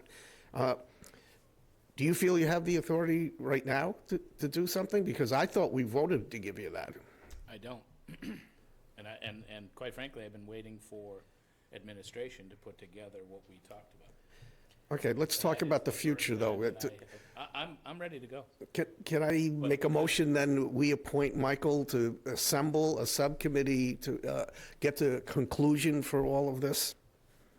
I think we need to appoint a subcommittee. Yeah, that's what I'm saying, making a motion that we get to that point, that he'd be the person who would be our representative on it. Go ahead, Jeff. I would second that motion, but I believe we already did it. So, He doesn't feel he has that authority. okay, so then I'm sorry. I don't disagree. I mean, we talked about Michael being the point person, but I think the whole point is that, to Richard's earlier point, and to what we've talked about at length over the course of, the last whatever, year or whatever it's been, is that we do need all these different parties involved, because that's what's happening, is it's not moving. We've had some delays for various reasons that we've already talked about tonight. So let's take a vote on creating the subcommittee. Michael already has that role in the sense for the board. So I don't know that unless, Michael, you want another vote, but I think the main vote we need is a subcommittee. Madam Chair, I'd kind of disagree. I mean, what I'm trying to do is get us moving off the dime here. If Michael expressly has the authority and then can come back to us with his recommendation about who should be on that stakeholders committee so that we can move forward, that's a positive step. We can first appoint him tonight to assemble that and report back to us with recommendations about who would be on that. Was that your motion? That is. I second it. Moved and seconded. Any discussion? No, if it moves the needle, it moves the needle. So, All right, so moved and seconded. All in favor? Aye. Aye. The only question, and I will meet with the town administrator this week, I don't talk to employees without the town administrator. So the employees that are going to be on this has to be directed by the town administrator. I can work with the committees, and I know, and the committees can then meet and talk to, but as far as the assessor's office goes, tax collector's office goes, I do know that Eric Kinshirf works for us in that contract, so that's a pretty easy one. So I will be relying on Joe on the employee side of this. Just report back to us. So, Madam Chair, if I could, Sure. the Finance Division is the operational purview of the Finance Director. Well, and so I think just going back, it would be Board of Assessors, Real Estate and Open Space, CPC, TA, Treasurer Collector's Office, and Town Council. I don't know that I've missed anybody or any other group, but if I have, then they can certainly be incorporated. But to that point, can work directly with having those decisions on those meetings, and Michael can be the point person. And then I guess the only thing for this board then is, depending on how quickly that can get moving, then Michael would give us, I don't know, whatever, how quickly it could go, monthly reports or quarterly. Joe, sorry, So, Dana. yeah, No, go ahead, I was Yeah. saying you go, I know, and then I'll go to Dana. Thank you. I'm trying to look at the screen as well. So Mr. Kinshirf was going to be here this evening, and Attorney Klein is here this evening. Right. To all three topics, but however inelegantly it may have been introduced, council raised a question for staff that I've asked now the board to weigh in on, and it is the question on Judah Eldridge. Is there a direction you want in the two items recommended by the attorney? Or would you rather that issue hold for this committee thing that you're creating? Well, I Michael, would be prepared. I think we should take an action on Judah Eldridge tonight. There's no sense in continuing to kick that one down the road. And getting that $700,000 off the list will get that under $7 million. And a 6 looks better than a 7. So then if I could, again, the item that's missing is council's legal opinion on the two options. The second option was articulated in Mr. Kinshirf's material. It may be beneficial if you have council reiterate, and Katie, if I may, what I believe is council's recommendation, the other option. But, Madam Chair, through you perhaps to your attorney. well, and before we go there, the one question I would have for you, Katie, in answering, that question is, to Dave Nixon's question from CPC, is then returning monies back to CPC. So please go ahead, Katie. Well, if I understood the point that was made, it was if the town was going to not going to abate the taxes, to write off the taxes? Right. Or did that mean to pay the town the taxes? His question. I'm not sure which. Yeah, he was saying. Go ahead. It Go was ahead, that- go ahead. Katie, are you making reference to my comments? No, I think to Dave Nixon's Dave's. Oh, okay. comments, where Dave said about paying, with writing off the taxes, is what he was saying. If the town has the ability, if this board has the ability, and the town can write off the taxes, then give the money back to CPC. But that's different than what the opinion that you had given us in our email. But I'm gonna go to you to explain, reiterate your opinion.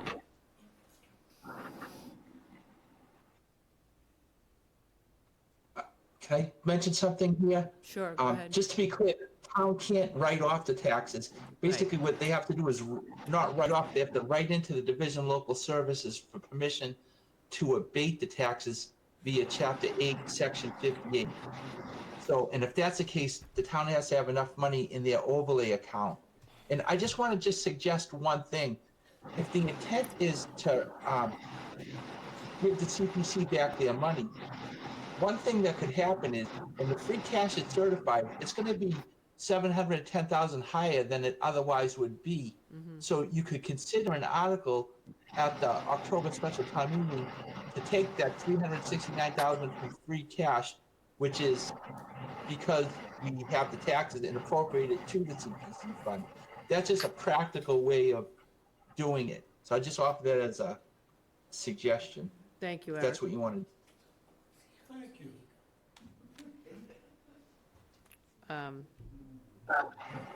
So, Dana, go ahead. Madam Chair, if I could, the question still remains for council. Right. Regarding the two options that she identified, the second of which Mr. Kinshirf's covered. Yes, the two options would be to pay the entire arrearage, approximately $700,000 to the town. The other option would be a conservative one, and that would be to say the unknown heirs of Judah Eldridge could conceivably come forward at some time in the future.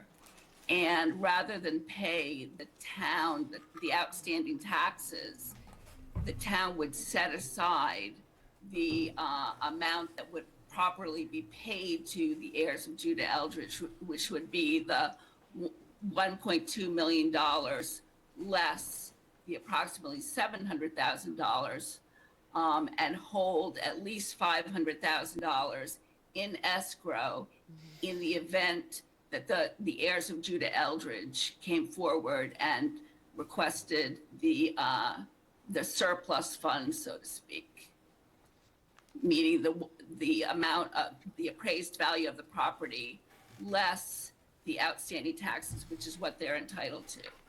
Right, and I believe that that's what we originally talked about when this whole discussion first came about. Madam Chair, and I know you have two speakers, and I don't want to jump in front of them, but I am prepared after that to make a motion. Thank you.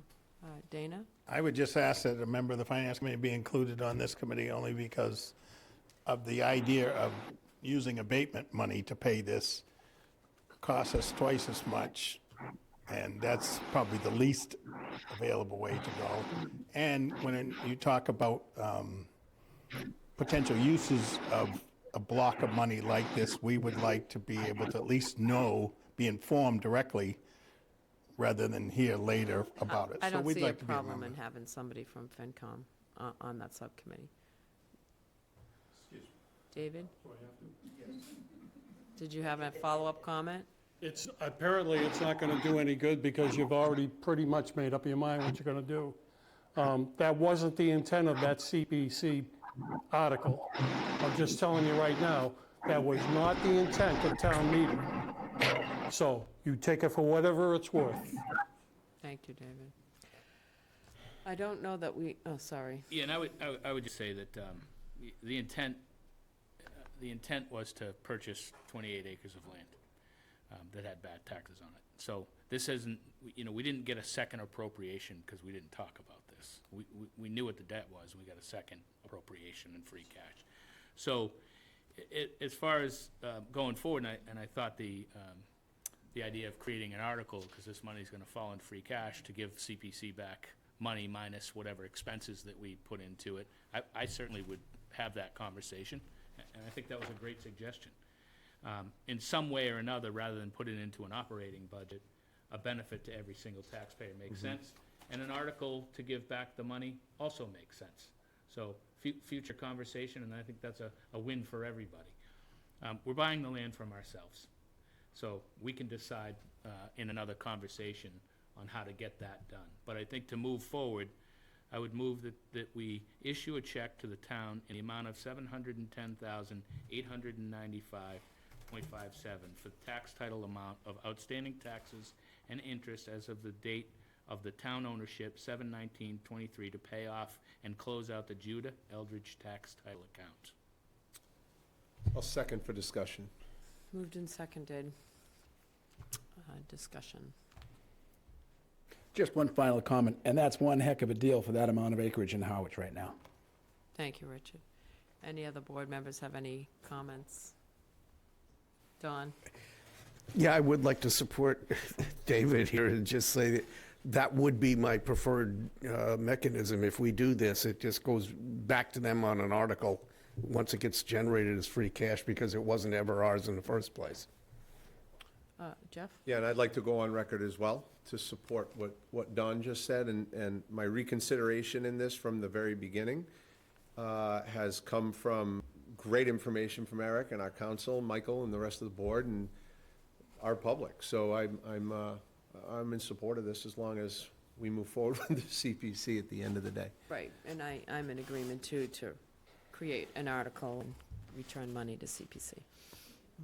The finance director, well, not the finance director, but the town administrator and I have had conversations on municipal financing. He's taught me a lot. Inadvertently. And I now understand, I don't know how municipal finance does what they do. Because there is such thing as depreciation, but they don't look at depreciation. It's a whole different discussion. So I appreciate what the board does. Again, my tirade tonight is only to protect the taxpayers of the town. Understood. Plain and simple. We understand. Thank you all for your patience with me and not throwing me out. Thank you for all your hard work, David. And with that. All right, so we've got a, Town administrator. Just that, I heard some of the comments. The motion before you, as I understand it, is what Mr. Kincher has outlined as right, the recommended action to do item number 1 for the check. right. I read That that is, off of it's- his note. Read it right off. Thank you. Yeah, so we I have, just think that some of the other comments may confuse the matter. right, no, currently that is the motion. We have, Thank you. it's a second, Seconded. and is there any other discussion? We'd like to make sure we agenda the follow-on Yeah. for the money going back to them. Because we haven't actually agreed to that, and that's not part of the motion. No, that's going to be a separate article. Yeah, that's what I'm saying. Yeah. I'm asking We will the do agenda that. in the future. Yeah, and we will also take note of Only if we vote it, that's what I'm saying. Elaine's comment too, just on a subset, don't mean to bog this motion down, is, getting that column added to the list going forward to help that committee as well, so that you're not wasting time on other stuff moving forward, which will be part of the subcommittee's review, so. Moved and seconded, no further discussion, all in favor? Aye. Aye. 5-0. Madam Chair, as a follow-on, I was going to look at number 2, to issue a second check. I don't see the reason. I would rather see that go back as a reappropriation at town meeting, because if we owe 1.2 million, if they come out of the woodwork, what is escrowing 58,000 really going to do in the end? All right. So I would, Joe's got his hand up. Joe? No, I didn't mean to interrupt. You may want to ask counsel. As I understood it, there were 2 options that were laid out, so I would just It was either feel the better 500 or the if you folks 58. heard from counsel on that second step. Katie? Yes, thank you. I was going to bring this up with Mr. Powers after tonight, but you may all be aware of this is a huge subject, but you may all be aware that a little over a year ago, the United States Supreme Court decided a case called Tyler versus Hennepin. And what it did was declare unconstitutional a tax-taking procedure in Minnesota that whereby the the municipality ends up with the surplus equity, it's called. And you may have read articles about this going on. And there's legislation that has been introduced in the last month in the Massachusetts legislature based on this United States Supreme Court case. And what the legislature is proposing to do is amend our tax title statutes to prevent something called equity theft. And in my opinion, that $55,000, which is over and above what the town is owed, I think that should be set aside for now, at least. And we need to see what the legislature does as to how any surplus equity needs to be treated by municipalities. And hopefully we'll have some answers for that in the next few months before November 1st or earlier. But until that happens, I think it is the town's best off putting that aside, or at least not. Yep. Oh, you're frozen.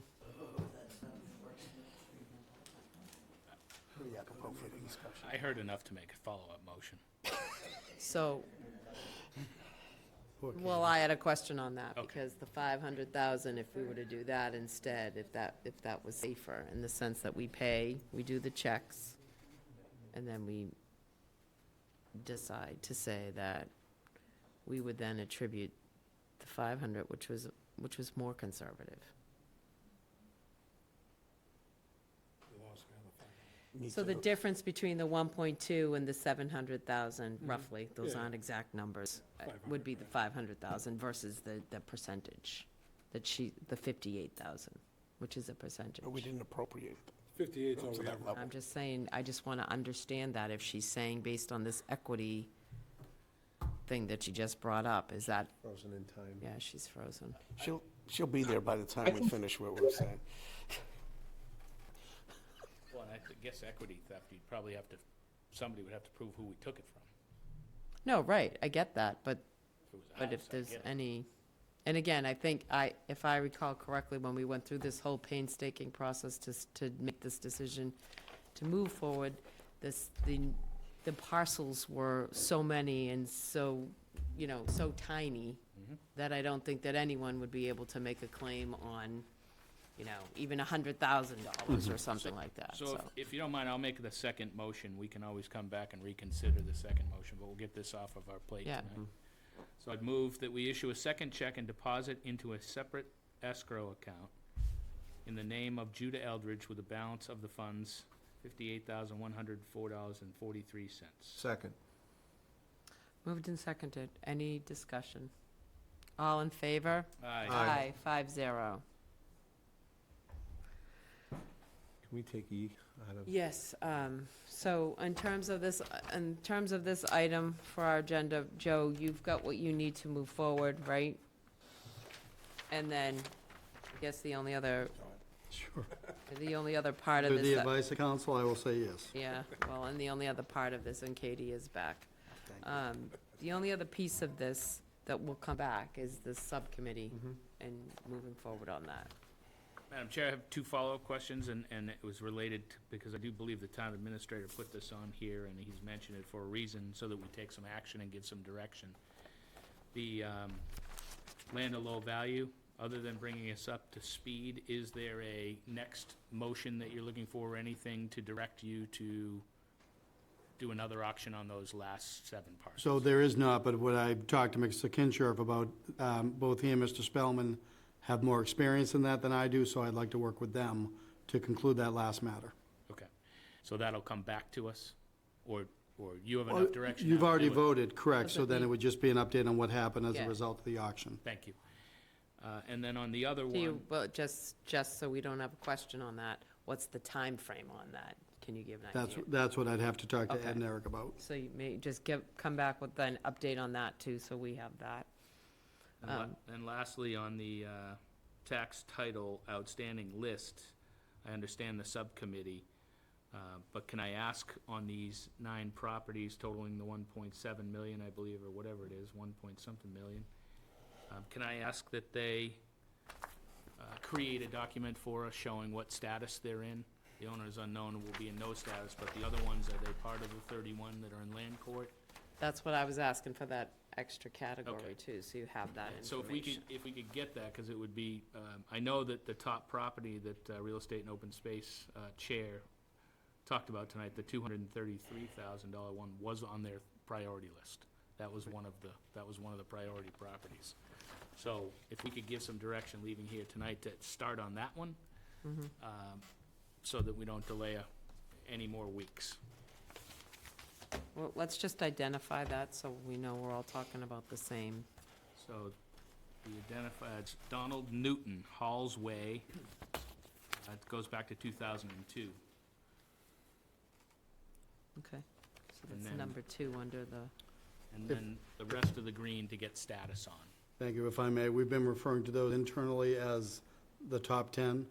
So there's Judah Eldridge and then those 10 items. Is that what you're referring to? Yes. Yep. Eric, did you catch that on the spreadsheet?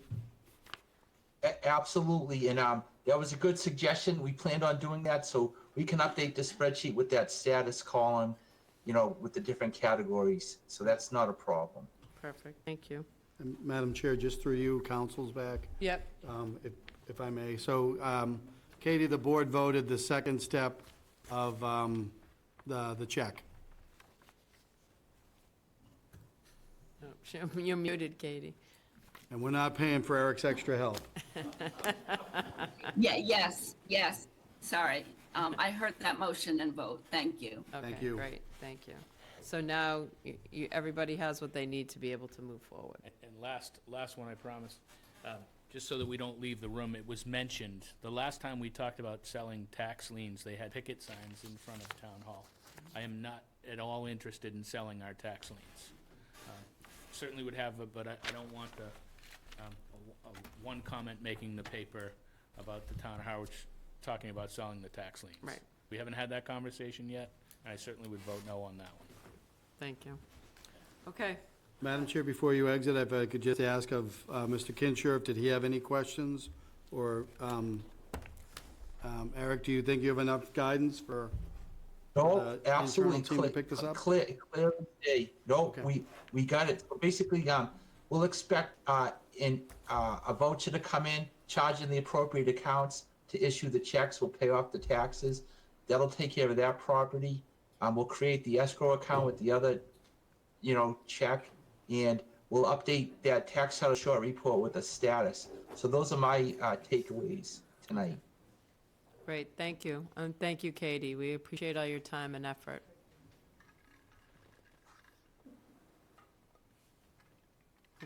You're on mute again, but I think you said. And now you're frozen. Thank you. Thank Thank you, you. Madam Chair. Take And care. members of the Select Board. You're muted again. Me? No, I said, thank you, Madam Chair. Okay. Thank you. And members of the Select Board. Thank you. Okay, we're going to take item E out of order and make it item B.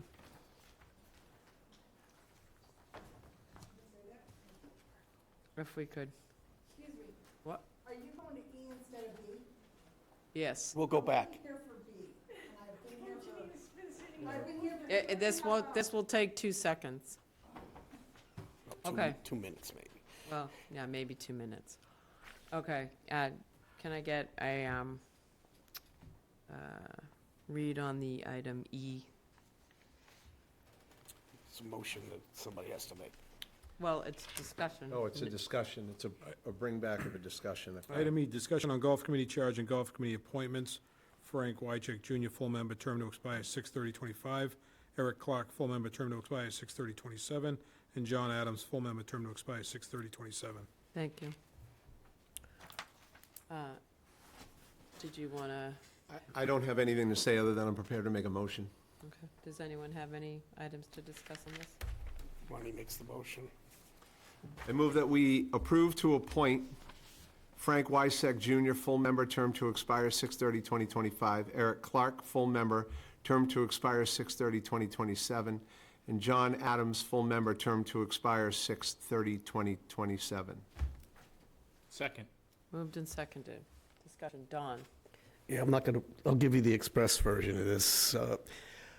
I haven't changed my mind. I believe in the bottom of my heart that there was a long time that this was a boys' club, and it took forever to get it to reflect what the town looked like. There was one comment that was made that I was guilty of gender bias over that, and I'm taking that actually as a compliment. As far as I'm concerned, that's a hill I'd be willing to die on. These guys are all nice people, and they're all capable, but what we're winding up doing is filling all the chairs, and we're not going to wind up anywhere but the past. And it would be ironic that the old guy is gender biased because he wants more women on the committee, but that's how I feel. Thank you, Don. Jeff? Thank you, Madam Chair, and thanks, Don, for your opinion again. And I would just say we do have one of the members, one of the potential golf committee members here, Eric Clark. We did have John Adams here, but I think he had had enough of this place and had left. So He went back to research tax titles. yeah, I guess maybe he's doing that. So the motion's on the table. There's been a second. Moved and seconded. Any further discussion? All in favor? Aye. All opposed? Aye. Okay. And then, if I may, because I'm sorry. I just want to make sure, so Joe, you got that? 4-1? Yeah. Yep, thank you. And if I may, part of this discussion is also about the golf committee charge, which I don't think will take too long. So I move that we accept the golf committee charge as presented in the packet. Second. Moved and seconded. Any discussion? My only comment, Sure. Go right Go ahead. ahead. I don't see a date on it, so I'd just like to have it dated. Oh, add a date to it. Thought it had a date. It did have a date. Once we voted, it'd be the date, effective date of the vote. Well, Madam Chair, if I could, as the member had just suggested, so I have a hard copy that tends to differ slightly from your packet. Oh, okay. I have two charges. The first one says charge of 10/2/2023. The second one has no date. And so I think that was the question. Which of the two in the packet would you be adopting? So my motion, Joe, it was a motion for the one without the date. Thank you. You're welcome. Okay. I think I included that.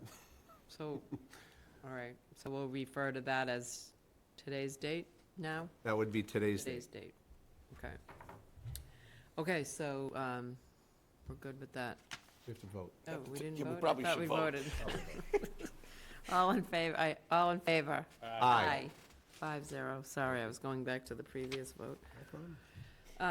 Okay, so now, we'll go on to officially item B, which is now technically C.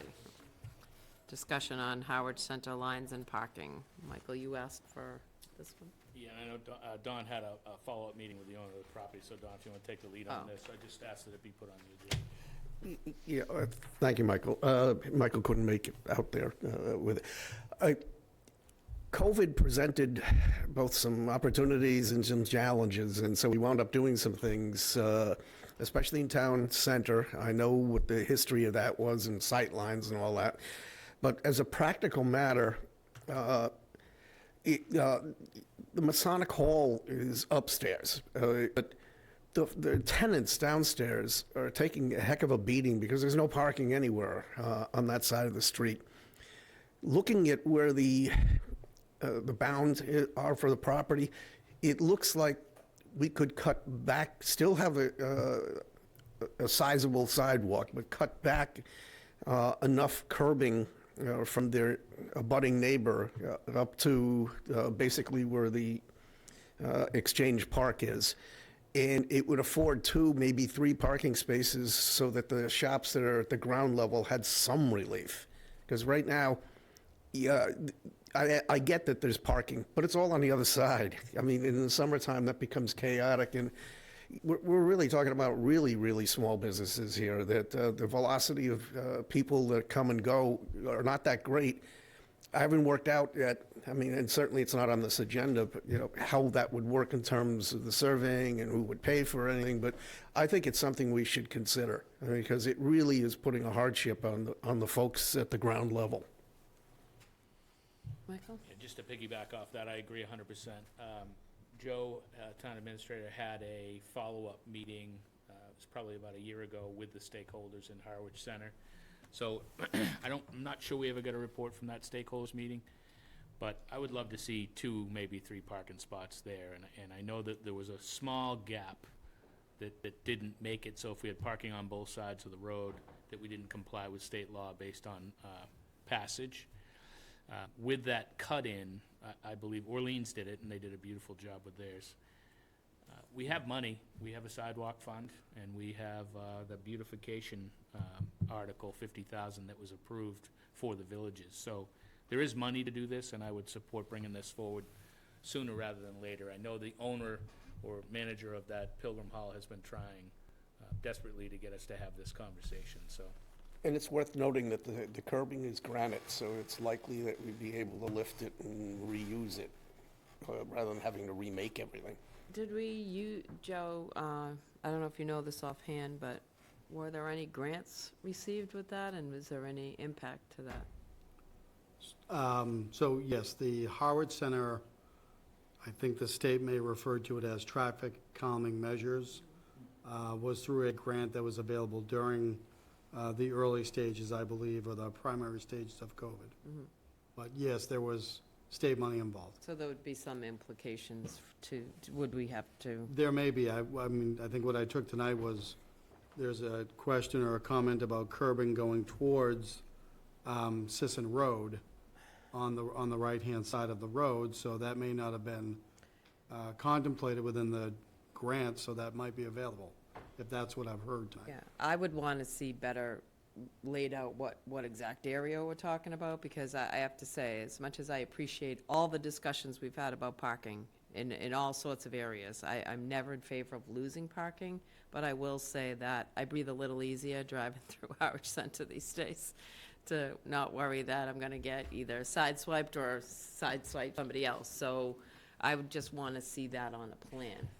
Just to be clear, I am not advocating voting to put 2 parking spaces there tonight. All I'm saying is that it's worthwhile for us to look into it so that we can task the DPW director and any engineering we might have available to us through the town administrator to start that conversation. Right, to look at it, to assess it.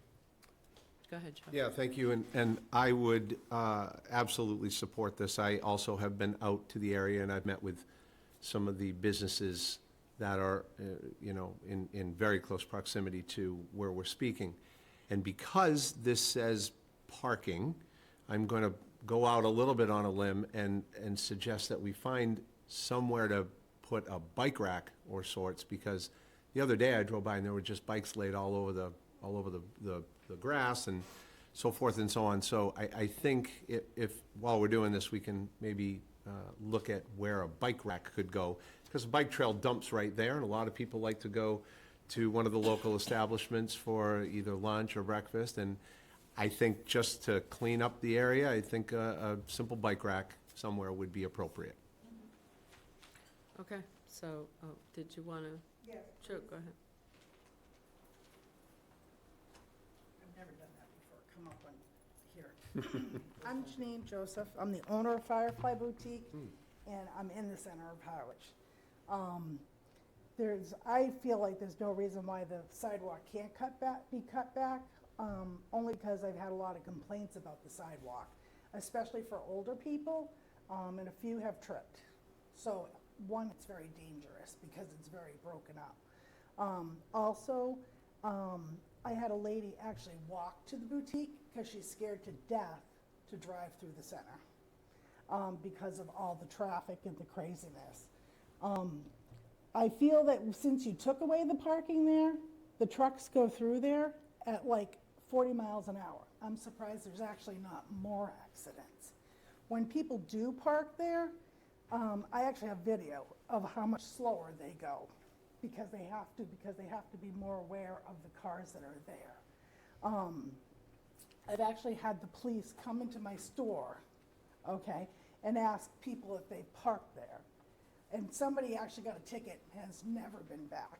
So this is affecting my business, and I hear it on a weekly basis. If I could pull up, I would be sure to come into your store. Because they also too, even with signs saying that to park around back, they're still unsure of that. And that whole 124 trying to get back out into it, nobody wants to let them out. So I don't know what else to say other than it is killing our business. Ruth would be here, but she is out of town. She's in Chicago doing a show. And I think John he couldn't be here also from the Pilgrim Lodge. So I really, honestly, it's the only way that the businesses are going to survive, I think. So that's, I guess, all I have to say. Thank you. Thank you. Okay, so. Is that enough to get done on your radar, Joe? Yes.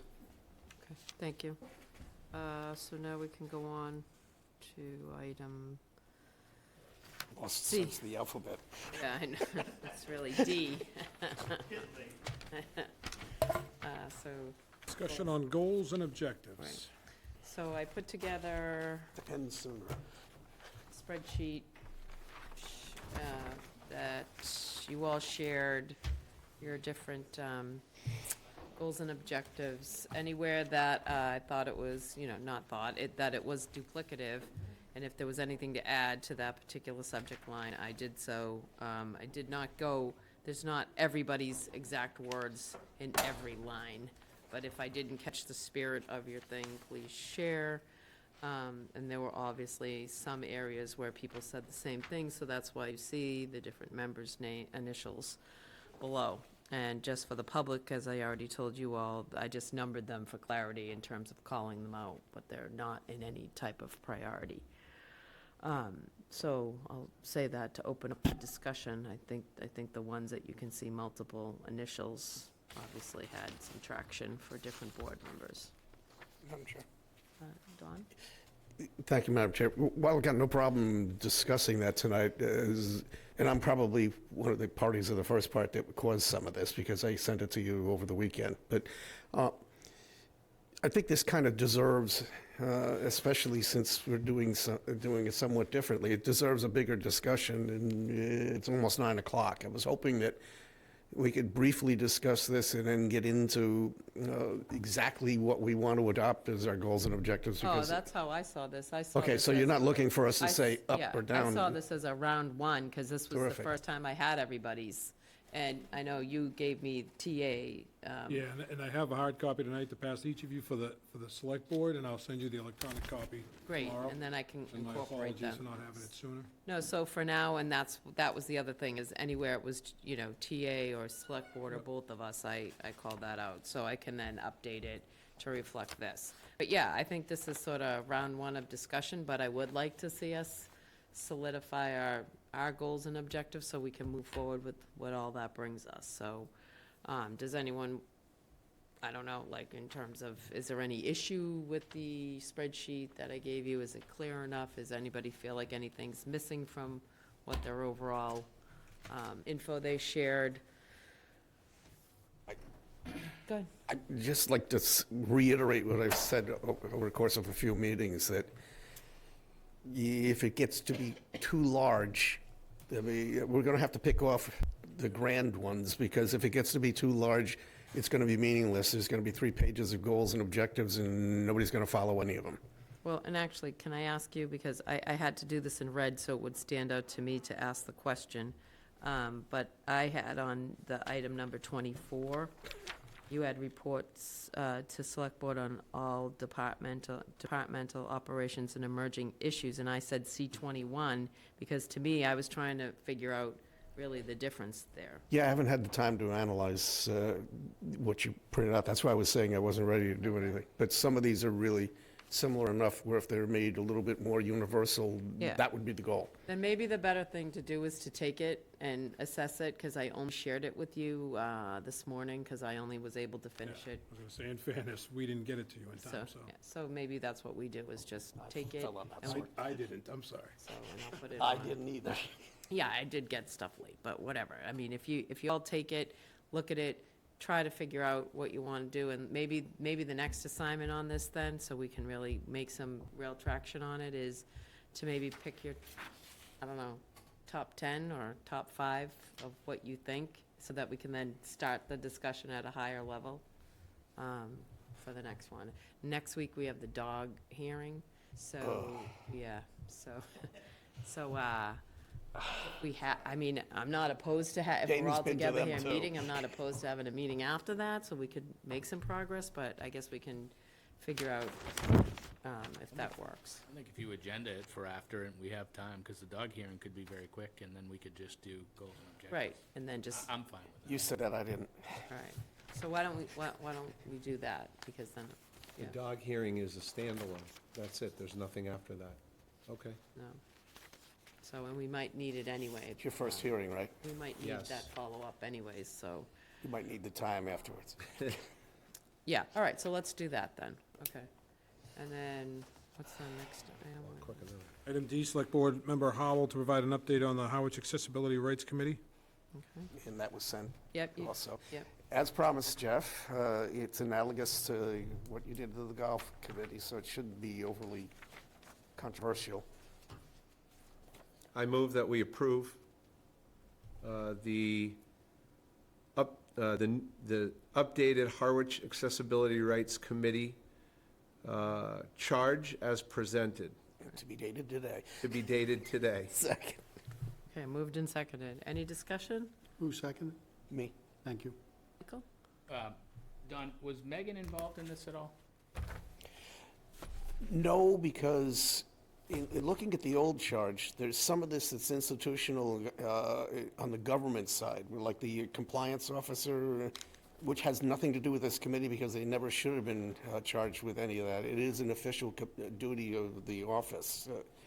All I'm asking them to do is recommend, because in Jeff's interview with me, they weren't looking as much as physical impediments as they were with, like doorways or ramps, as they were, like what gets in the way of participating in government, like audibly, visually, and maybe a process or something. So she'd be brought in, but she's not really part of the committee, and they're not really supposed to get involved with her work. Yeah, and I only bring that up, so we do have an ADA compliance officer in Megan. That's it, Looking at the charge, under scope and procedure, second paragraph. Generally, the Harwich Accessibility Rights Committee, through its votes as expressed by its chair, may vote to make recommendations to the Select Board to ensure that all programs and services offered by the town of Harwich are accessible, and that employment opportunities offered by the town are open to handicapped individuals with reasonable accommodations. I think that paragraph should be removed. I think that paragraph is Megan's responsibility as the ADA compliance officer. And I do think it's kind of opening us up for a committee to be weighing in on things that we better be doing already and that are Megan's responsibility. I believe it's already captured, and I don't want to put us or Megan in any, all the other stuff really are working with the public and everything else, which I think the committee should absolutely do, but that particular one doesn't read right for me. I'd still like to keep it. Jeff? Yeah, that was going to be my point, is I think we should separate employment 100% from all charges. I don't think that the committee should have any involvement in discussing anything that's employment-related. I'd be fine with taking out employment opportunities offered by the town, but not the rest of it, because that really has to do with impediments that I'm sure she doesn't even have the time to consider. So if I were to amend my motion to Remove the phrase "and that employment opportunities offered by the town are open to handicapped individuals who with a reasonable accommodation can perform the essential functions of the job in question," to delete that sentence. would be my amendment to this, my And motion. I'll accept that as a second. Is that acceptable to you, Mike? The other part of this, Don, is the board to ensure, recommendations to the select board to ensure that all programs and services offered by the town of Harwich are accessible. I mean, we have a study that was done that DPW has on things that needed to be fixed, but I can only envision now that this committee, this newly formed committee, will be going to Carolyn Carey at the community center and pulling her aside and talking about each and every program that the town offers, and I'm not sure that. That's why it's written to go through us. It can't go to anyone How are they else. gonna get the information? I'm not being argumentative. How are they gonna get the information for the programs without interacting with the department heads? And I just think we need more thought if we're gonna have that level of scrutiny on all of our programs. We offer an awful lot of programs and have to believe, because we have gotten complaints in the past about things, have to believe that those are addressed by the folks that would be doing it. I'm not sure that we should be sending in, for lack of better words, a police force to go and rip through these programs, and how are they gonna work with the department heads? I guess that's the piece that I'm missing. Go ahead, Don.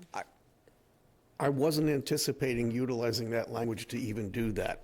It was supposed to be for them to identify what they see that hasn't been done and come to us and say, is there something that could be done about this? Not to mandate any direct relationship between any employees in that. With the removal of that sentence, I think it's pretty clear.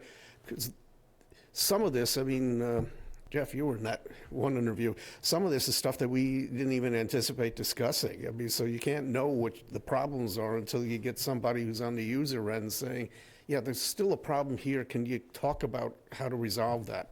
And that would be back to us. That's why I kept it intact, that it's the votes of that committee would be expressed to their chair and then come to the select board for any kind of further action. But this is about identifying problems. It's not about fixing them. Madam Chair, if I may? Sure. So I hear what you're both saying.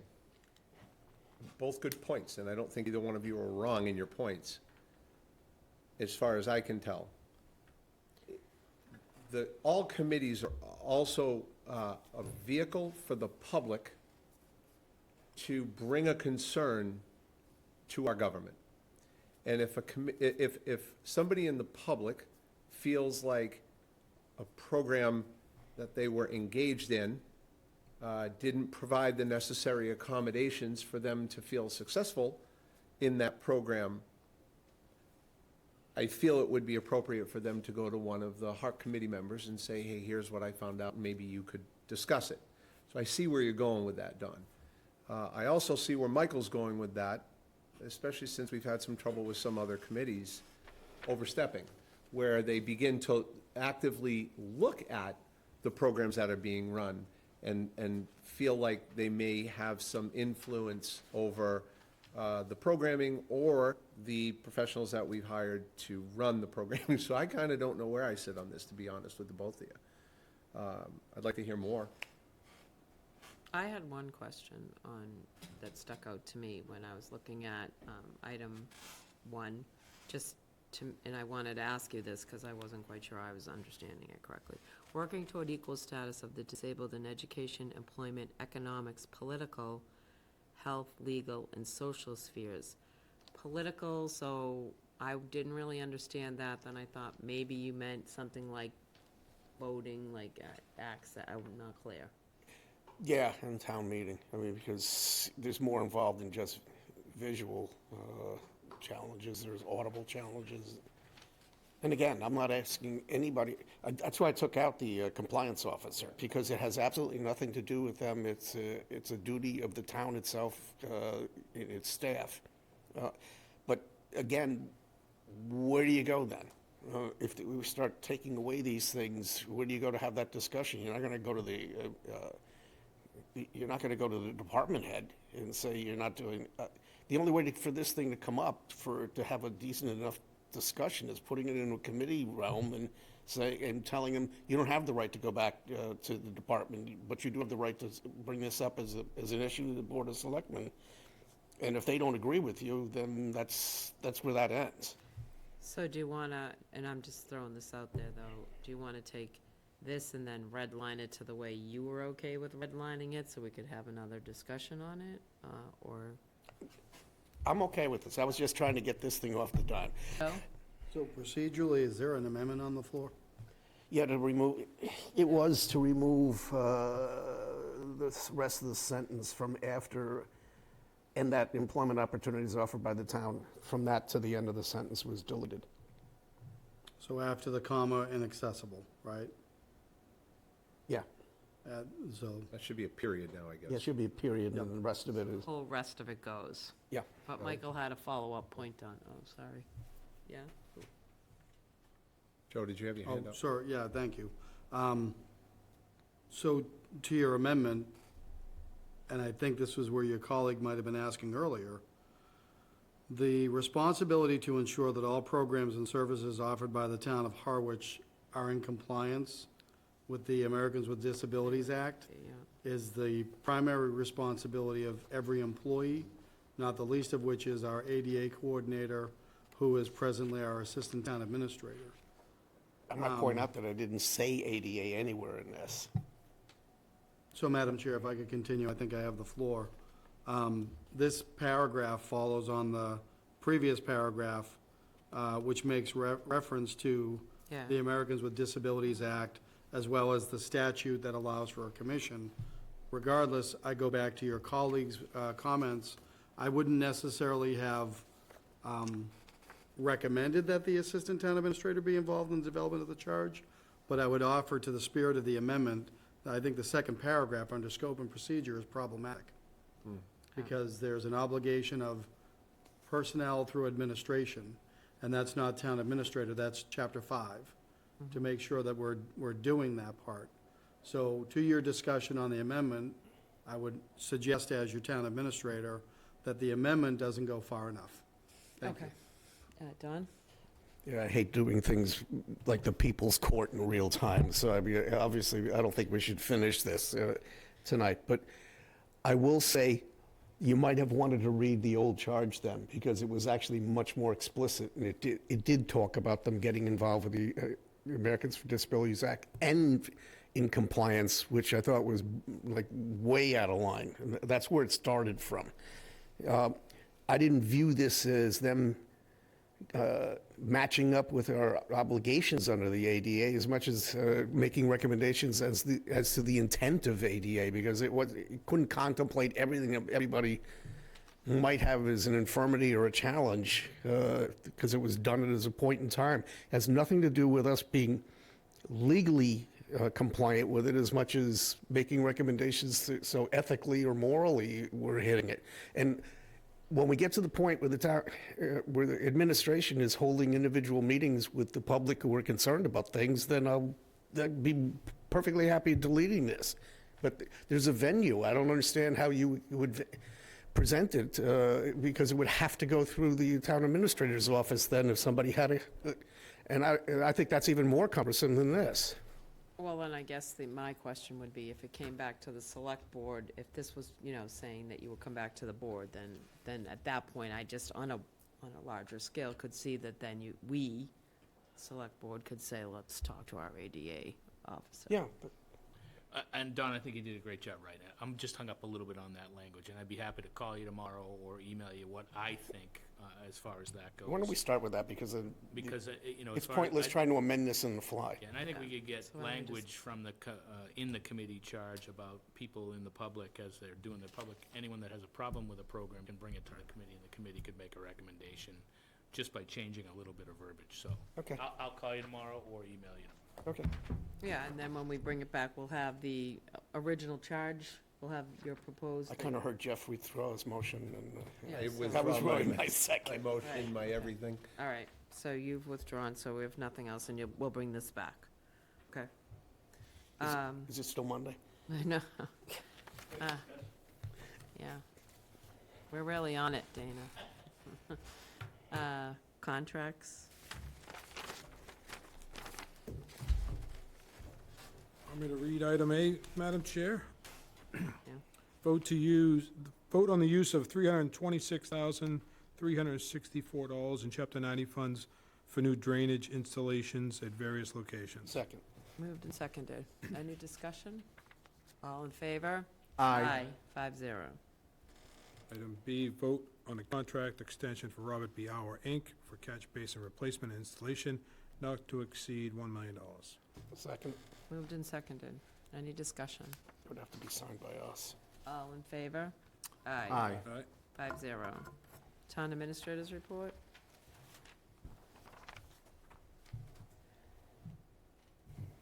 Thank you, Madam Chair. So a couple contracts to announce.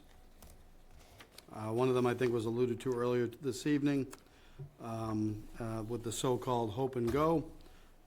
So I executed a contract with VHB in the amount of $64,700 for the engineering work to redesign the intersection of Route 39 and Chatham Road. So we used best practices under the procurement law, given the dollar amount. I believe the sole vendor to respond to the inquiries for projects was VHB. Regardless, they have clearly understood the work that the town needs. And as you noted earlier, or as was just noted, we're also relying upon the Chapter 90 funds as it impacts upon a roadway. Thank you. Next would be a contract for elevator maintenance and repair. This is actually a process that we partner with Barnstable County. As you may know, the town, as all towns on the Cape, participate in the Barnstable County Procurement Consortium, which is run through the town of Barnstable, but on behalf of everybody. So the town was able to rely upon the bids that the county did for elevator maintenance and repair. And the town is working with the apparent low bidder of United Elevator. Funding for this work is appropriated through the Department of Public Works operating budget, specifically into facilities maintenance. This contract is not to exceed $25,000, and it is meant to cover the fiscal year 2025. Basically, what they'll be doing is monthly elevator inspections, repairs as needed, and on-call emergency services for all elevators and all public buildings. And that concludes my report. Thank you. Select Board members report. Pete? Nothing tonight, thank you. Don? Yeah, I missed the opportunity to say this at the beginning of the meeting yesterday. It's a joke. I'm like yesterday. I was trying to figure out what I missed. Me too. A lot of time. I do want to say that, especially since my wallet is again lighter for the anniversary of last year's event, but I missed announcing that the Children's Center is having its 31st birthday party at the 204 this coming Sunday from noon to 2 p.m. Should be a lot of fun, face painting, a lot of stuff like that, but more importantly, it's supportive of a really good cause. I mean, it's an excellent preschool. Invite everybody out. What was the day? On Sunday from 12 to 2. Sunday, 12 to 2. And you didn't even have to go through a waiver. I gave them money directly. That's great. Jeff? Yeah, thank you, Madam Chair. I only have one, just an update on the Brooks Academy stakeholder meeting. I sent an email to the members of the board outlining the list of stakeholders that have been kind of outlined to me. I asked for any of the board's input as to other stakeholders that you may see fit to be at the meeting.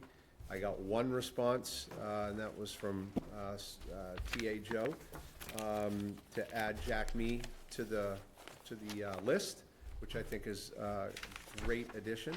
So I'll wait a couple more days. And if anybody else has any other ideas of stakeholders, that would be great. Send them to me directly, and don't reply all, and don't discuss. And then I'll link up with me. I'll link up with Don, because you and I were authorized to do this, and then we will get a date on the calendar for the Brooks Academy first stakeholder meeting. Great. Thank you. Thank you. Michael? Don't wait for a response from me because it looked. Well, thank you very much, Select Board Member McCaskill. I'm fine with it. I guess so, yep. So, And just as a matter of formality, if you're going to get a date on a calendar, you will be posting that meeting. That will be a posted meeting. Thank you for reminding me. And I have no report. okay. And I have no report. Motion to adjourn? Second. All in favor? Aye. Aye. Aye.